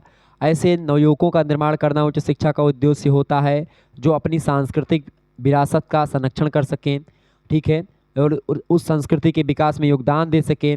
और ऐसे व्यक्तियों का निर्माण करना जो राजनीति, प्रशासन, व्यवसाय, उद्योग, वाणिज्य के क्षेत्र का नेतृत्व भी कर सकें। तो उच्च शिक्षा का उद्देश्य यह भी होता है कि विद्यार्थियों में राष्ट्रीय अनुशासन की भावना का विकास किया जा सके, विद्यार्थियों का आध्यात्मिक विकास किया जा सके, विद्यार्थियों में प्रजातांत्रिक मूल्यों का विकास किया जा सके, समानता, स्वतंत्रता, भ्रातृत्व और न्याय के संरक्षण और संवर्धन की बात उनको बताई जा सके। तो ये सब एक प्रकार से उद्देश्य होता है भारत में उच्च शिक्षा का। विद्यार्थियों में प्रजातांत्रिक मूल्यों, समानता, स्वतंत्रता, बंधुत्व, इन सभी की बात तो करना ही। इसके अलावा आप देखते हैं विद्यार्थियों में विश्व बंधुत्व और अंतर्राष्ट्रीय सद्भाव का विकास करना, ये सब एक प्रकार से उद्देश्य होता है भारतीय उच्च शिक्षा का। आगे बढ़िए, दूसरा प्रश्न आपकी स्क्रीन पर आ चुका है। प्रश्न है, राष्ट्रीय शैक्षिक अनुसंधान और प्रशिक्षण परिषद से आप क्या समझते हैं, फटाफट से आप बताएंगे। इंपॉर्टेंट प्रश्न है, राष्ट्रीय शैक्षिक अनुसंधान और प्रशिक्षण परिषद से आप क्या समझते हैं। बहुत ही महत्वपूर्ण प्रश्न है आपकी परीक्षा की दृष्टि से, ये इंपॉर्टेंट प्रश्न है, परीक्षा में पूछा जा सकता है, बात ध्यान रखेंगे। राष्ट्रीय शैक्षिक अनुसंधान परिषद, प्रशिक्षण संस्थान या प्रशिक्षण परिषद जो होता है, इसी को बोलते हैं शॉर्ट फॉर्म में क्या, NCERT, ठीक है। NCERT जो आप नाम सुने हैं, इसी को हिंदी में बोलते हैं राष्ट्रीय शैक्षिक अनुसंधान और अनुसंधान प्रशिक्षण परिषद, ठीक है। तो ये होता है क्या, NCERT, national council of educational research and training, ठीक है, ये बात ध्यान रखेंगे। अगर इसकी बात की जाए NCERT की, तो राष्ट्रीय शैक्षिक अनुसंधान और प्रशिक्षण परिषद जो है भारत सरकार के द्वारा एक स्थापना किया हुआ एक संस्थान है जो क्या करता है कि विद्यालय शिक्षा से जुड़े मामलों पर केंद्रीय सरकार और प्रांतीय सरकारों को सलाह देने के उद्देश्य से स्थापित की गई थी। और ये परिषद क्या करती है, NCERT की भारत में स्कूली शिक्षा खास करके संबंधी जो नई नई नीतियाँ होती हैं उन पर कार्य करती है। और मुख्य कार्य इसका होता है शिक्षा और समाज का कल्याण करना, और ख़ास करके स्कूल संबंधी जो नीति होती है शिक्षा से रिलेटेड, उसका निर्माण करना NCERT करती है। पुस्तकें वगैरह कौन सी लगेंगी, ये बात NCERT तय करती है। और इसका मुख्य कार्य होता है शिक्षा और समाज कल्याण मंत्रालय को विशेषकर स्कूली शिक्षा के संबंध में सलाह देने और नीति निर्धारण में मदद करना। इसके अतिरिक्त NCERT के और भी कार्य होते हैं, जैसे कि शिक्षा के समूचे क्षेत्र में शोध कार्य को सहयोग देना, प्रोत्साहित करना उसको, उच्च शिक्षा में प्रशिक्षण को सहयोग देना, स्कूलों में खास करके शिक्षा पद्धति में लाए गए बदलाव और विकास को लागू करवाना, राज्य सरकारों और अन्य शैक्षणिक संगठनों को स्कूली शिक्षा संबंधी सलाह ये सब देना, जो काम होता है NCERT का ही होता है। इसके अलावा NCERT जो होती है भारत सरकार के द्वारा 1961 में स्थापित की गई थी, एक स्वायत्त संगठन है। स्कूली शिक्षा में गुणात्मक सुधार और नीतियों को बनाना, कार्यक्रमों पर केंद्र और राज्य सरकारों की सहायता करना, उनको सलाह देना, ये NCERT का काम होता है, ये बात ध्यान रखेंगे। NCERT में जैसे कई सारी संस्थाएं NCERT के सहयोग के लिए बनाई गई, जैसे कि राष्ट्रीय शिक्षा संस्थान नई दिल्ली में स्थापित किया गया, जो कि एनसीईआरटी की मदद करता है। इसके अलावा केंद्रीय शिक्षा प्रौद्योगिकी संस्थान नई दिल्ली में बनाया गया। पंडित सुंदरलाल शर्मा केंद्रीय व्यावसायिक शिक्षा संस्थान बनाया गया भोपाल में। क्षेत्रीय शिक्षा संस्थान बनाया गया अजमेर में। क्षेत्रीय शिक्षा संस्थान भोपाल में बनाया गया। मैसूर में भी बनाया गया क्षेत्रीय शिक्षा संस्थान। उत्तरी पूर्वी क्षेत्रीय शिक्षा संस्थान बनाया गया शिलांग में, जो कि एक प्रकार से एनसीईआरटी के अंडर में ही काम करते हैं और शिक्षा की जो कमियां हैं उनको दूर करने का काम एनसीईआरटी करती है। क्लियर? आगे बढ़ते हैं। अगला क्वेश्चन, तीसरा प्रश्न आपकी स्क्रीन पर आ चुका है। विश्वविद्यालय अनुदान आयोग, जिसको आप शॉर्ट फॉर्म में यूजीसी बोलते हैं, उसके कार्य और दायित्व बताइए। यूजीसी क्या होता है भैया? University grants commission. ये होता है यूजीसी, विश्वविद्यालय अनुदान आयोग, और केंद्रीय सरकार का एक आयोग है और यही आयोग सरकार के द्वारा मान्यता प्राप्त विश्वविद्यालयों और महाविद्यालयों को अनुदान भी प्रदान करता है। इसका मुख्यालय नई दिल्ली में है, विश्वविद्यालय अनुदान आयोग का, यूजीसी का। और खास करके यूजीसी के 6 क्षेत्रीय कार्यालय भी हैं। पुणे में एक है, एक भोपाल में है, एक कोलकाता में है, एक हैदराबाद में है और एक आपका गुवाहाटी में पड़ेगा और एक शायद बेंगलुरु में आपका पड़ेगा। बिल्कुल, तो पुणे, भोपाल, कोलकाता, हैदराबाद, बेंगलुरु और गुवाहाटी, ये 6 स्थानों पर इसके क्षेत्रीय कार्यालय हैं यूजीसी के। यूजीसी की स्थापना 1956 में हुई थी, 1956 में हुई थी, ये बात ध्यान रखेंगे। यूजीसी खास करके आप देखते हैं राष्ट्रीय योग्यता परीक्षा, यानी जिसको आप बोलते हैं नेट, नेशनल एलिजिबिलिटी टेस्ट जो होता है, उसका भी आयोजन यूजीसी के द्वारा ही किया जाता है। इसीलिए यूजीसी नेट जब आप क्वालिफाई होते तभी आप पीएचडी करने के लिए एलिजिबल होते हैं। तो ये एक प्रकार से विश्वविद्यालयों, जब आप उत्तीर्ण कर लेंगे नेट, तो फिर उसके बाद में विश्वविद्यालय और महाविद्यालयों में आप अध्यापक जो बनते हैं नेट क्वालिफाई ही होते हैं। जो व्यक्ति नेट पास करते हैं, पीएचडी करते हैं, वही पढ़ाने के अधिकारी हो पाते हैं विश्वविद्यालयों में और महाविद्यालयों में।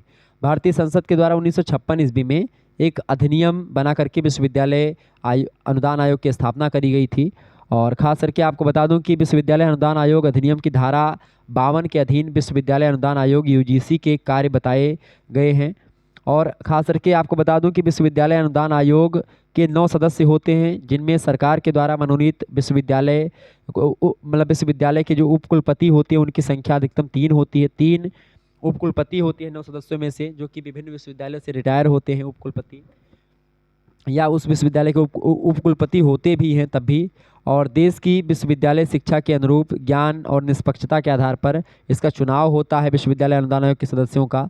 और आयोग के प्रथम अध्यक्ष जो बने थे वो थे डॉक्टर CD देशमुख। ठीक है, ये बात ध्यान रखेंगे।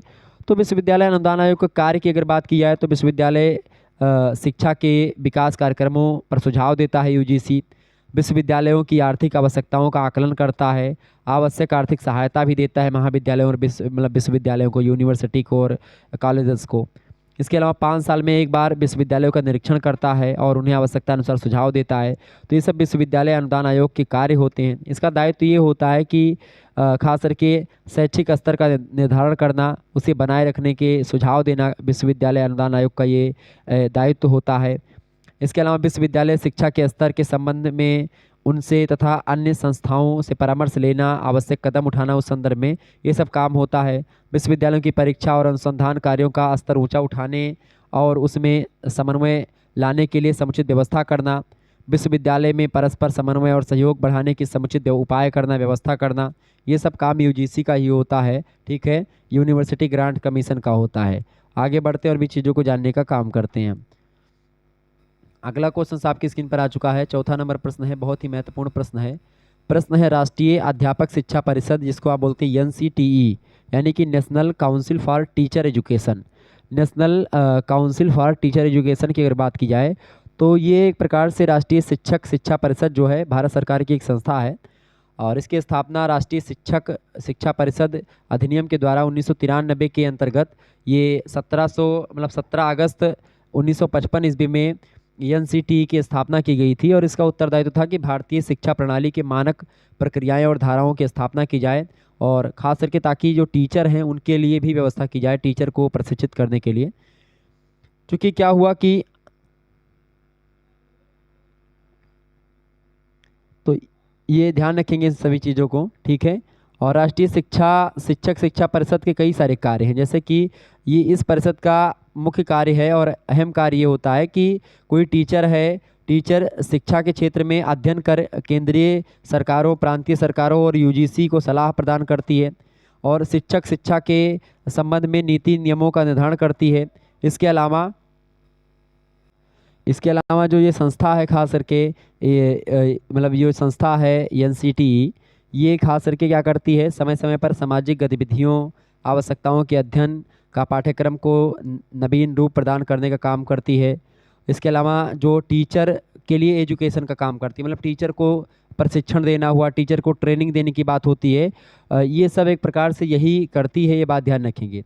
राष्ट्रीय शिक्षक शिक्षा परिषद का मुख्यालय जो है वो दिल्ली में स्थापित किया गया है और यह परिषद शिक्षकों की शिक्षा संबंधी सभी समस्याओं के समाधान के लिए, उनको सुझाव देने के लिए काम करती है।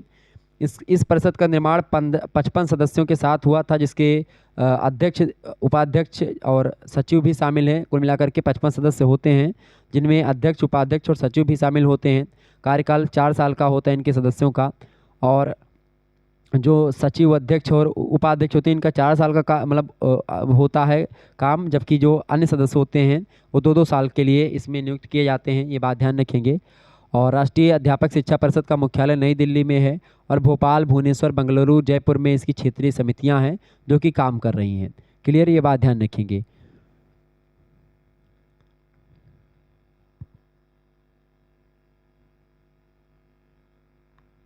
आगे बढ़ा जाए,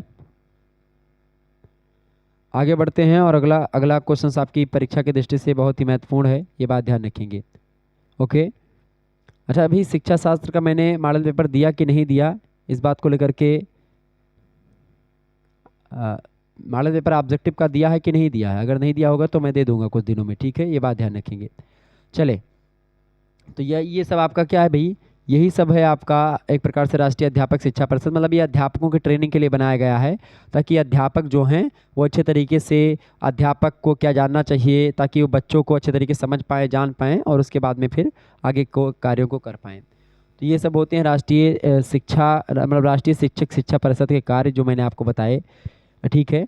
और खास करके शिक्षक शिक्षा के क्षेत्र में सुधार करने के लिए अपने क्षेत्र से जुड़े अंतर्राष्ट्रीय संस्थाओं का अध्ययन करती है। संस्था अनुसंधान कार्यों का आयोजन करती है, तो ये बड़ा काम होता है। आगे देखिए, अगला प्रश्न है आपका 5वां प्रश्न आपके स्क्रीन पर आ चुका, फटाफट से आप देखेंगे। प्रश्न है, भारत में प्राथमिक तथा माध्यमिक शिक्षा के परिदृश्य का वर्णन कीजिए। परिदृश्य का वर्णन का मतलब सीधा सा होता है कि भाई इसके बारे में आप बताएं, इसकी समस्याएं जो हैं खास करके प्राथमिक शिक्षा की और माध्यमिक शिक्षा की, उन चीज़ों के बारे में आप बताएं, ठीक है। माध्यमिक शिक्षा और प्राथमिक शिक्षा के क्या मतलब वो रहे हैं, समस्याएं रही, उन समस्याओं के बारे में बताएं, उसी को परिदृश्य बोलते हैं, ये बात ध्यान रखेंगे। सबसे पहला जो समस्या है प्राथमिक और माध्यमिक शिक्षा की वो ये है कि अनुपयुक्त पाठ्यक्रम रहता है, मतलब कि पाठ्यक्रम ठीक ठाक नहीं रहता, पाठ्यक्रम में दोष है। दूसरी बात, दोषयुक्त शिक्षण पद्धति भी है, जो पढ़ाने की शैली है, तरीका है, वो भी गड़बड़ है। तीसरी बात, वांछित उद्देश्यों की प्राप्ति में बाधा होती है। जो उद्देश्य को साध करके खास करके मतलब शिक्षा दी जाती है, वो उद्देश्य बच्चे नहीं प्राप्त कर पाते हैं। और इसके अलावा व्यक्तिगत स्कूलों की अवांछनीयता, एक प्रकार से लगातार व्यक्तिगत स्कूल, प्राइवेट कॉलेज बढ़ रहे हैं, इससे भी दिक्कत आ रही है। इसके अलावा सामुदायिक जीवन का अभाव है इसमें। 5वीं बात यह है कि दोषपूर्ण परीक्षा प्रणाली भी होती है, जो एग्ज़ाम कराने का पैटर्न होता है उसमें भी दिक्कत है। इसके अलावा अनुशासनहीनता की समस्या है, संगठन में एकरूपता का अभाव है, अपव्यय और अनुरोधन, यानी कि बच्चे जो होते हैं बहुत सारे लोग डर करके छोड़ देते हैं, बहुत सारे लोग आधा पढ़ते हैं, फेल हो जाते हैं, फिर छोड़ देते हैं, तो उसी को अवरोधन और अनुरोध और खास करके अपव्यय बोलते हैं, अनुरोधन और अपव्यय। तो ये सब समस्याएं हैं। माध्यमिक विद्यालय का कुप्रबंध जो है, ये भी एक समस्या सामने आती है। तो ये सब है समस्याएं। समस्याओं के समाधान के लिए सबसे पहली बात तो करना क्या चाहिए, सबसे पहली बात रुचिपूर्ण और पाठ्यक्रम जो हो, अलग अलग टाइप का पाठ्यक्रम हो, बच्चे के रुचि के अकॉर्डिंग हो कि कौन सा बच्चा कैसा पाठ्यक्रम चाह रहा है, कैसा सिलेबस चाह रहा है, तो ऐसे बांटे। मतलब जैसे एक ही रुचि वाले बच्चों को एक तरफ कर दे, उनको उनका सिलेबस अलग बांट दे, दूसरे का सिलेबस अलग बांट दे, तो ऐसे होगा तो थोड़ा सा बेटर हो सकता है। इसके अलावा प्रावैगिक विधियों का प्रयोग करें, वांछित उद्देश्यों की प्राप्ति की जाए। जो उद्देश्य आप रखे हैं, जिन उद्देश्यों से आपको माध्यमिक शिक्षा दी जा रही है, वो उद्देश्य पूरा करें। माध्यमिक विद्यालयों के संगठन में एकरूपता लाई जाए। परीक्षा प्रणाली में सुधार किया जाए, व्यक्तिगत स्कूलों की समाप्ति करी जाए। ठीक है, कुछ स्कूल जो मतलब स्कूल लगातार बढ़ रहे हैं और स्कूलों के बढ़ने के कारण से बहुत सारी समस्याएं उत्पन्न हो रही हैं। तो ये इसलिए एक प्रकार से ये सब उद्देश्य है, यही सब परिदृश्य है वर्तमान का। ठीक है, प्राथमिक और माध्यमिक शिक्षा का। छठा क्वेश्चन आप देखेंगे, भारतीय संविधान की प्रमुख विशेषताओं का वर्णन कीजिए। बढ़िया प्रश्न है। भारतीय संविधान की विशेषताओं के बारे में आपसे प्रश्न पूछा गया है। भारतीय संविधान की अगर बात की जाए तो भारतीय संविधान की कई विशेषताएं हैं, ये बात ध्यान रखेंगे। और ये प्रश्न आपकी परीक्षा में जरूर पूछा जाएगा। भारतीय संविधान की अगर बात की तो सबसे पहली बात कि भारतीय संविधान की जो भूमिका है वो इसकी बड़ी ज़बरदस्त भूमिका है। चूँकि भारतीय संविधान की भूमिका को अगर आप पढ़ेंगे तो उसमें खास करके प्रत्येक देशों के संविधान से कुछ ना कुछ लिया गया है, और जो जो अच्छाइयाँ रही विभिन्न देशों के दुनिया के, उन सभी से कुछ ना कुछ लिया गया है। जैसे अमेरिका से मौलिक अधिकार ले लिया गया, रसिया से मौलिक कर्तव्य ले लिया गया, आयरलैंड से नीति निर्देशक सिद्धांतों को ले लिया गया। इसी प्रकार से आप देखते हैं कि ब्रिटेन से संसदात्मक शासन व्यवस्था ले ली गई। तो ये तमाम प्रकार की चीज़ें हम लोगों ने ग्रहण ही करी हैं। तो पहली विशेषता। दूसरी विशेषता, लिखित और निर्मित संविधान। दुनिया का सबसे बड़ा लिखित संविधान है भारत का संविधान, और एक प्रकार से इसको बनाने में 2 साल 11 माह और 18 दिन लगे हैं। तीसरी बात ये कि विस्तृत और व्यापक संविधान है, सारी चीज़ें संविधान में लिखी हुई हैं, किसी प्रकार की कोई दिक्कत नहीं आती है। तो ये चौथी विशेषता ये है भारतीय संविधान की, स्वतंत्र संविधान है ये, किसी प्रकार का कोई दबाव नहीं है, कार्यपालिका न्यायपालिका का कोई दबाव नहीं होता संविधान पर, संविधान स्वतंत्र है, और संविधान का अंतिम व्याख्याता सुप्रीम कोर्ट है, उस पर भी किसी का दबाव नहीं होता है भारत में। तो ये हो गई ये सारी विशेषताएं। पांचवी विशेषता अपने संविधान की ये है कि लोकतंत्रात्मक गणतंत्रीय संविधान है, मतलब कि भारत का जो मुखिया होता है, मतलब जो राष्ट्रपति होता है उसका भी चुनाव होता है, और जो प्रधानमंत्री होता है उसका भी चुनाव होता है। आनुवांशिकता पर आधारित जो भारत का मुखिया है वो नहीं होता है। तो गणतंत्र इसलिए है कि ये जो राष्ट्रपति है उसका बच्चा राष्ट्रपति नहीं होता है, वो चुनाव होता है राष्ट्रपति का भी, और प्रधानमंत्री का तो चुनाव होता ही है। क्लियर? तो इसलिए वो लोकतंत्रात्मक है। पांचवा मतलब जो है पांचवी विशेषता, छठी विशेषता ये है कि जो है छठी विशेषता है कि धर्मनिरपेक्ष राज्य की स्थापना करता है भारत, मतलब भारतीय संविधान। भारतीय संविधान ये कहता है कि भाई धर्म, मूल, वंश, जाति, प्रजाति, इन सभी के लिए, मतलब इन सभी के कारण से किसी व्यक्ति में किसी प्रकार का कोई भेदभाव नहीं किया जाएगा। भारत एक धर्मनिरपेक्ष कंट्री, ये प्रस्तावना में लिखा गया अनुच्छेद मतलब 1976 में जब एक प्रकार से 42वां संविधान संशोधन हुआ या 44वां में, उसी में जोड़ा गया था, ये 78 में या 76 में जोड़ा गया था। सातवीं विशेषता यह है कि एक प्रकार से ये दुष्परिवर्तनशील भी है, एक तरफ लचीला है दूसरी तरफ कठोर भी है। भारतीय संविधान की यही तो विशेषता है कि भाई कुछ ऐसे मामले हैं जिनमें परिवर्तन बहुत जल्दी हो जाता है, संविधान में संशोधन जो है बहुत जल्दी हो जाता है, लेकिन कुछ ऐसे संशोधन है जिसमें बड़ी कठिन प्रक्रिया होती है संविधान संशोधन करते समय। जैसे जीएसटी वाला जो बिल लाया गया था उसको लेकर के बड़ी मेहनत करनी पड़ी थी। मनमोहन सिंह ने जीएसटी वाला कार्यक्रम शुरू किया था, लेकिन वो ला नहीं पाए थे क्योंकि उनके पास उतना बहुमत नहीं था। आठवीं विशेषता ये है भारतीय संविधान की कि मिश्रित शासन प्रणाली है भारत की, ये बात ध्यान रखेंगे। लिखित और कठोर संविधान तो है ही, संविधान की सर्वोच्चता है, संघात्मक व्यवस्था है, न्यायिक पुनरावलोकन की शक्ति है। तो संवैधानिक व्यवस्था जो है एकदम से ठीक ठाक है, इसमें कोई दिक्कत की बात नहीं है। नवीं विशेषता ये है कि मतलब अर्ध संघात्मक शासन व्यवस्था है। एक तरफ जो है राज्य को भी शक्तियाँ हैं और केंद्र सरकार के पास भी शक्तियाँ हैं, लेकिन केंद्र सरकार के पास ज़्यादा शक्तियाँ हैं।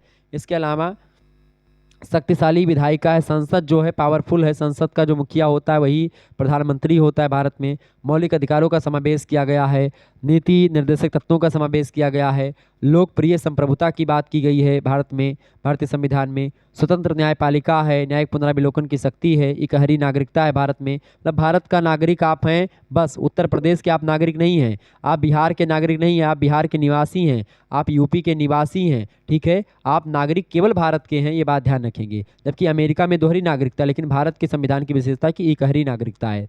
एक राष्ट्र भाषा है भारत की, वो है हिंदी, लिपि है देवनागरी। 343 अनुच्छेद में, मतलब 343 नंबर अनुच्छेद में बातें मेंशन की गई, 343 से लेकर के 350 तक हिंदी भाषा के बारे में ही बताया गया है।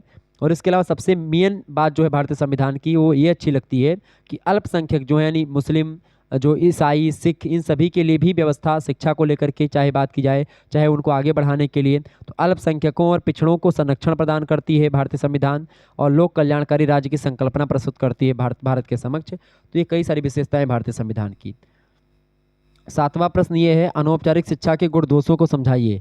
अनौपचारिक शिक्षा तो मैंने आपको बता ही दी थी, औपचारिक शिक्षा तो बताई, अनौपचारिक बताई भी थी, और अनौपचारिक शिक्षा भी मैंने आपको बताई थी।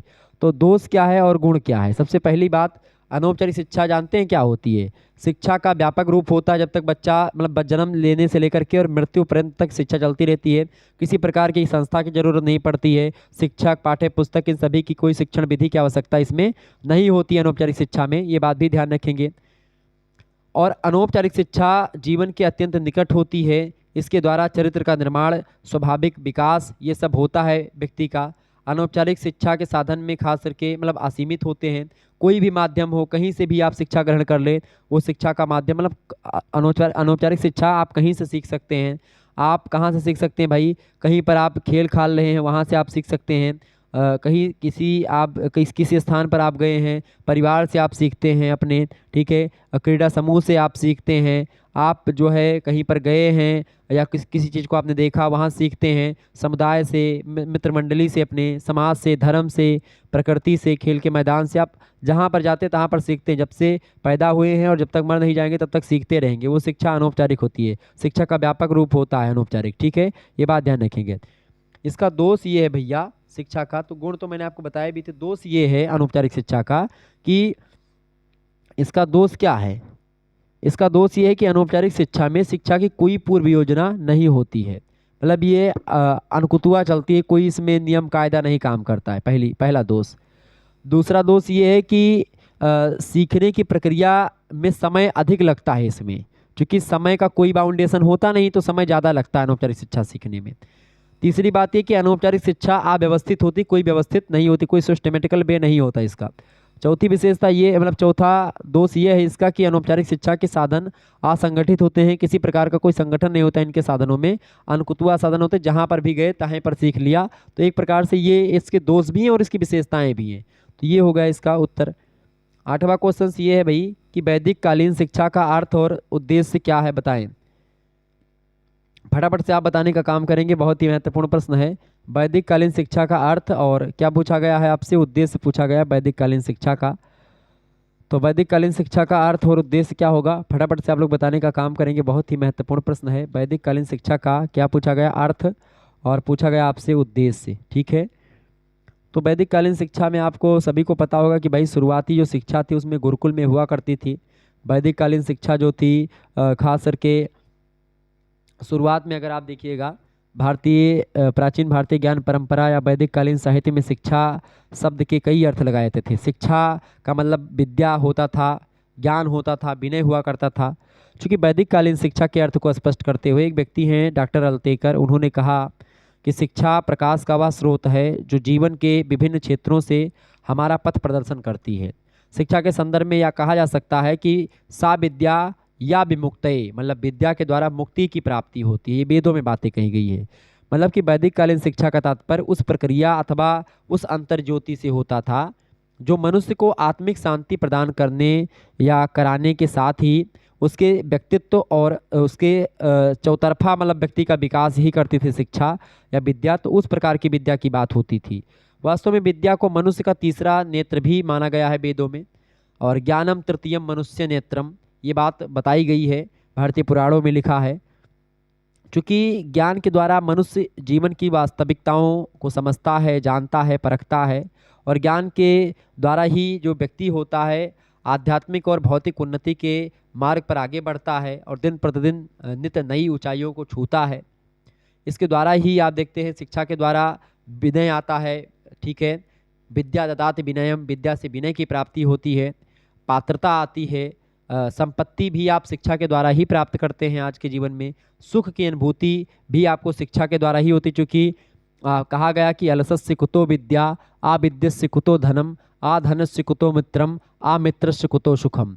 मतलब कि अगर आलस्य है तो विद्या नहीं मिलेगी, विद्या नहीं है तो आपके एक प्रकार से आविद्यस्य कुतो मित्र, मतलब अलसस्य कुतो विद्या, आविद्यस्य कुतो सुखम, सॉरी, अलसस्य कुतो विद्या, आविद्यस्य कुतो धर्म। अगर आपके पास विद्या नहीं तो आपको धन की प्राप्ति नहीं होगी, और अगर धन की प्राप्ति नहीं की आप तो आपके मित्र नहीं बनेंगे, और अगर आपके पास मित्र नहीं हैं तो आपको आनंद की प्राप्ति कैसे होगी, ठीक है। ये बात वर्तमान परिप्रेक्ष्य में भी लागू होती है, ये बात ध्यान रखेंगे। तो ये है भाई भारतीय ज्ञान परंपरा का पहला पड़ाव, वैदिक कालीन शिक्षा।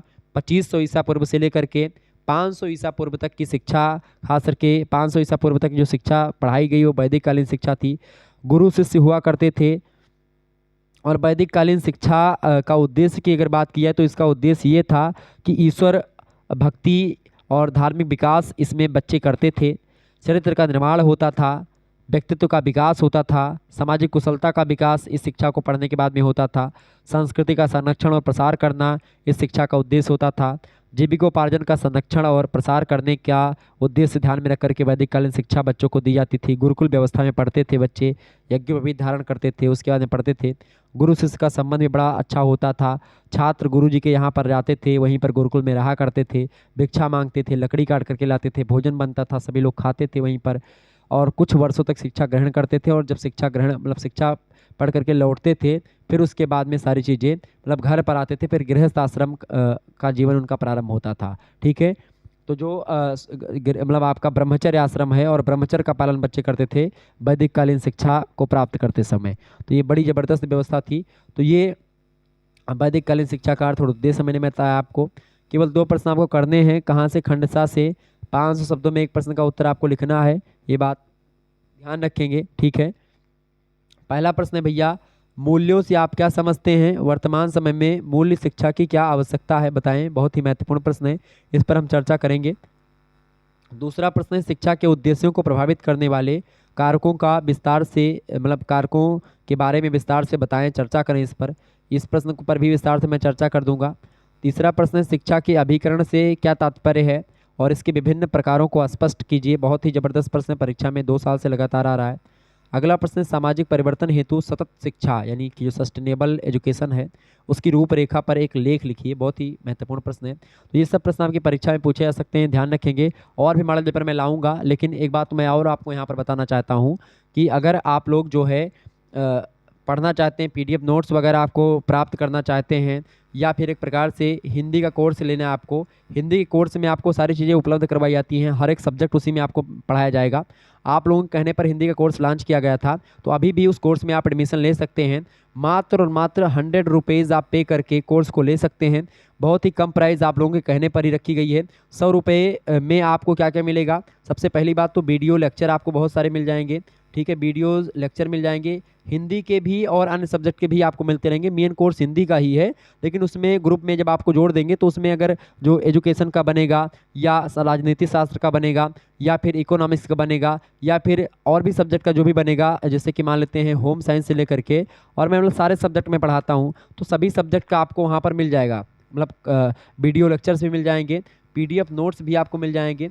PDF नोट्स और इसे मॉडल पेपर का PDF नोट्स, जैसे ये जो वीडियो मैंने दी है इसका जो क्वेश्चंस का PDF नोट्स है ये मिल जाएगा आपको। और जब ये जो आपको मिल जाएगा तो इसको आप जो प्रैक्टिस वाला जो मैंने सेशन आपको बताया था कि भाई प्रैक्टिस कैसे करें, टॉप कैसे करें, तो उसमें मैंने एक चीज़ आपको बताई थी कि भाई टॉप करने के लिए आपको करना क्या होगा कि आप मॉडल पेपर को हल करें। तो 3 घंटे बैठ करके अगर आप इस पर्चे को जो मैंने आपको बनाया, प्रश्न बनाया है, इसको आप पढ़ करके अच्छे तरीके से और अपनी कॉपी में 3 घंटे घर पर बैठ करके प्रैक्टिस करेंगे तो आपका बढ़िया तैयारी हो जाएगी, तो उसके लिए भी उपयोगी होगा। तो इसी प्रकार से कई सारे मॉडल पेपर की PDF नोट्स मैं आपको दूंगा, और भी महासंग्राम वीडियो हमारी आएगी, 14 इंपॉर्टेंट टॉपिक्स की वीडियो आएगी, तो वो सब भी आपको मिलती रहेंगी, उनके भी PDF नोट्स आपको मिलते रहेंगे। तो चिंता करने की आपको आवश्यकता नहीं है। PDF नोट्स भी बनेंगे, वो भी मिलेंगे, मॉडल पेपर्स मिलेंगे वहाँ पर। ठीक है, और जो भी क्लासेस होंगी लाइव फॉर्म में या जिस भाव में, तो आपको पहले से इन्फॉर्मेशन मिल जाएगी कि भाई इतने बजे से आज क्लास होने वाली है, ये बात ध्यान रखेंगे। तो कई सारी चीज़ें उसमें आपको मिलेंगी। तो मात्र और मात्र 100 रुपीज़ आप खर्च करके आप व्हाट्सएप का ग्रुप ज्वाइन कर सकते हैं। अच्छा, व्हाट्सएप ग्रुप ज्वाइन करने का एक फ़ायदा आपका और ये होगा कि आप जो है पिछले मतलब अगले आप जो है लगभग 3 सालों के साथ हमारे साथ जुड़ जाएंगे। कोई भी सिचुएशन या कोई भी दिक्कतें आती हैं, समस्याएं आती हैं, तो आप वहां पर हमको पूछेंगे भाई कि सर जी ये इस प्रश्न का क्या समस्या, क्या समाधान है, कोई डाउट्स होगा तो उसमें आपको ग्रुप में मतलब अगर आप मेरे पास SMS करेंगे तो आपको पता चल जाएगा। तो मात्र और मात्र 100 रुपये में कोर्स आपका रखा गया है हिंदी का, तो उसमें बहुत सब्जेक्ट की आपकी सारे सब्जेक्ट की तैयारी हो जाएगी। अगर आपका हिंदी है तो आप विधिवत तरीके से उसमें जुड़ सकते हैं। हमारा नंबर है व्हाट्सएप पर, इसी पर SMS करेंगे 91 61 93 60 62, इसी पर आपको व्हाट्सएप पर SMS कर देना है। और जैसे ही आप व्हाट्सएप पर एसएमएस करेंगे, क्या एसएमएस करेंगे कि सर जी हमको हिंदी साहित्य बीए फर्स्ट सेमेस्टर का कोर्स चाहिए। आप अपना नाम लिख करके भेज दीजिएगा और आप किस विश्वविद्यालय से उसको भी लिख करके भेज दीजिएगा, लेकिन आप ये जरूर लिख दीजिएगा कि हिंदी साहित्य बीए प्रथम सेमेस्टर का या फर्स्ट सेमेस्टर का हमको कोर्स चाहिए, ठीक है। उसमें हिंदी काव्य मैंने विस्तार से पढ़ाया है, तो उसकी जितने भी लेक्चर्स हैं सारे के सारे लगभग वो सारी की सारी वीडियोज़ आपको मिल जाएंगी। और उसके अलावा आपको पीडीएफ नोट्स मिलेंगे बहुत सारे, आप उनको भी देखेंगे। जितने भी सब्जेक्ट के पीडीएफ नोट्स होंगे, मॉडल पेपर ऑब्जेक्टिव के लिखित के, सब कुछ आपको उसमें मिलते रहेंगे। क्लियर, ये बात ध्यान रखेंगे। तो आपको करना क्या होगा, इसी पर एसएमएस करेंगे, तुरंत आपके पास एक क्यूआर कोड मैं सेंड करूंगा, उसी पर आपको मात्र और मात्र 100 रुपये आपको सेंड कर देने होंगे। अगर आप नहीं चलाते हैं गूगल पे, फ़ोन पे, जो कुछ भी यूपीआई माध्यम, तो आप किसी दूसरे से भी सेंड करवा सकते हैं। बस आपको स्क्रीनशॉट सेंड करना होगा। स्क्रीनशॉट आप सेंड करेंगे उसका खींच करके, वो तुरंत हमारे पास मैं चेक करूंगा और तुरंत आप जैसे भेजेंगे आपको ऐड कर दिया जाएगा ग्रुप में, ठीक है। ये बात ध्यान रखेंगे। तो आप में से जिसको भी लेना है आप ले सकते हैं बड़े ही आसान तरीके से। बहुत ही आप लोगों के रिक्वायरमेंट पर, बहुत ही कहने पर ये कोर्स लॉन्च किया गया है। तो अभी भी कोर्स का जो एक प्रकार से प्राइस है वही रखा गया है, ठीक है। जितने पैसे मैंने शुरुआत करी थी वही पैसा रखा गया, ताकि आपको कोई दिक्कत ना हो, आप सभी लोग पढ़ सके, आसानी से समझ सकें चीज़ों को और पूरा विस्तार से समझ सकें। इसमें क्या होगा कि आप बहुत ही शुरू से लेकर के अंत तक एक सब्जेक्ट को आप जान पाते। तो पूरी की पूरी हिंदी साहित्य का जो सिलेबस है वो आपको इसमें मैंने पढ़ा दिया है। वो सारे वीडियोज़ लेक्चर आपको मिल जाएंगे, ठीक है। और भी जो क्लासेस होंगी वीडियो लेक्चर, अभी भी कुछ क्लासेस बची हुई हैं, तो उनके वीडियो लेक्चर आने वाले हैं, तो वो भी आपको लाइव क्लास में मिल जाएंगे। हालांकि जो भी political science, Hindi, geography, home science, economics, इन सभी की क्लास होगी उसके बारे में भी आपको इन्फॉर्मेशन ग्रुप में मिलती रहेगी और नोट्स मिलते रहेंगे। धन्यवाद। लेकिन इससे पहले एक चीज़ और जान लीजिए कि बीए प्रथम सेमेस्टर का होम साइंस का मॉडल पेपर कल मैंने दिया था, आप लोगों ने नहीं देखा तो देख लीजिएगा इसको भी। ये लिखित मॉडल पेपर है। राजनीति शास्त्र का लिखित मॉडल पेपर मैं दे चुका हूँ, ये भी देख लीजिएगा। जियोग्राफी का मैं लिखित मॉडल पेपर दे चुका हूँ, इसको भी देख लीजिएगा। और अन्य सब्जेक्ट कैसे इकोनॉमिक्स का और जो सब्जेक्ट आपके बच रहे हैं उनका जल्दी आने वाला है, तो उसके लिए आप तैयार हो जाइए। धन्यवाद। मिलते हैं नेक्स्ट वीडियो में। Good night, I love you. बहुत बहुत धन्यवाद।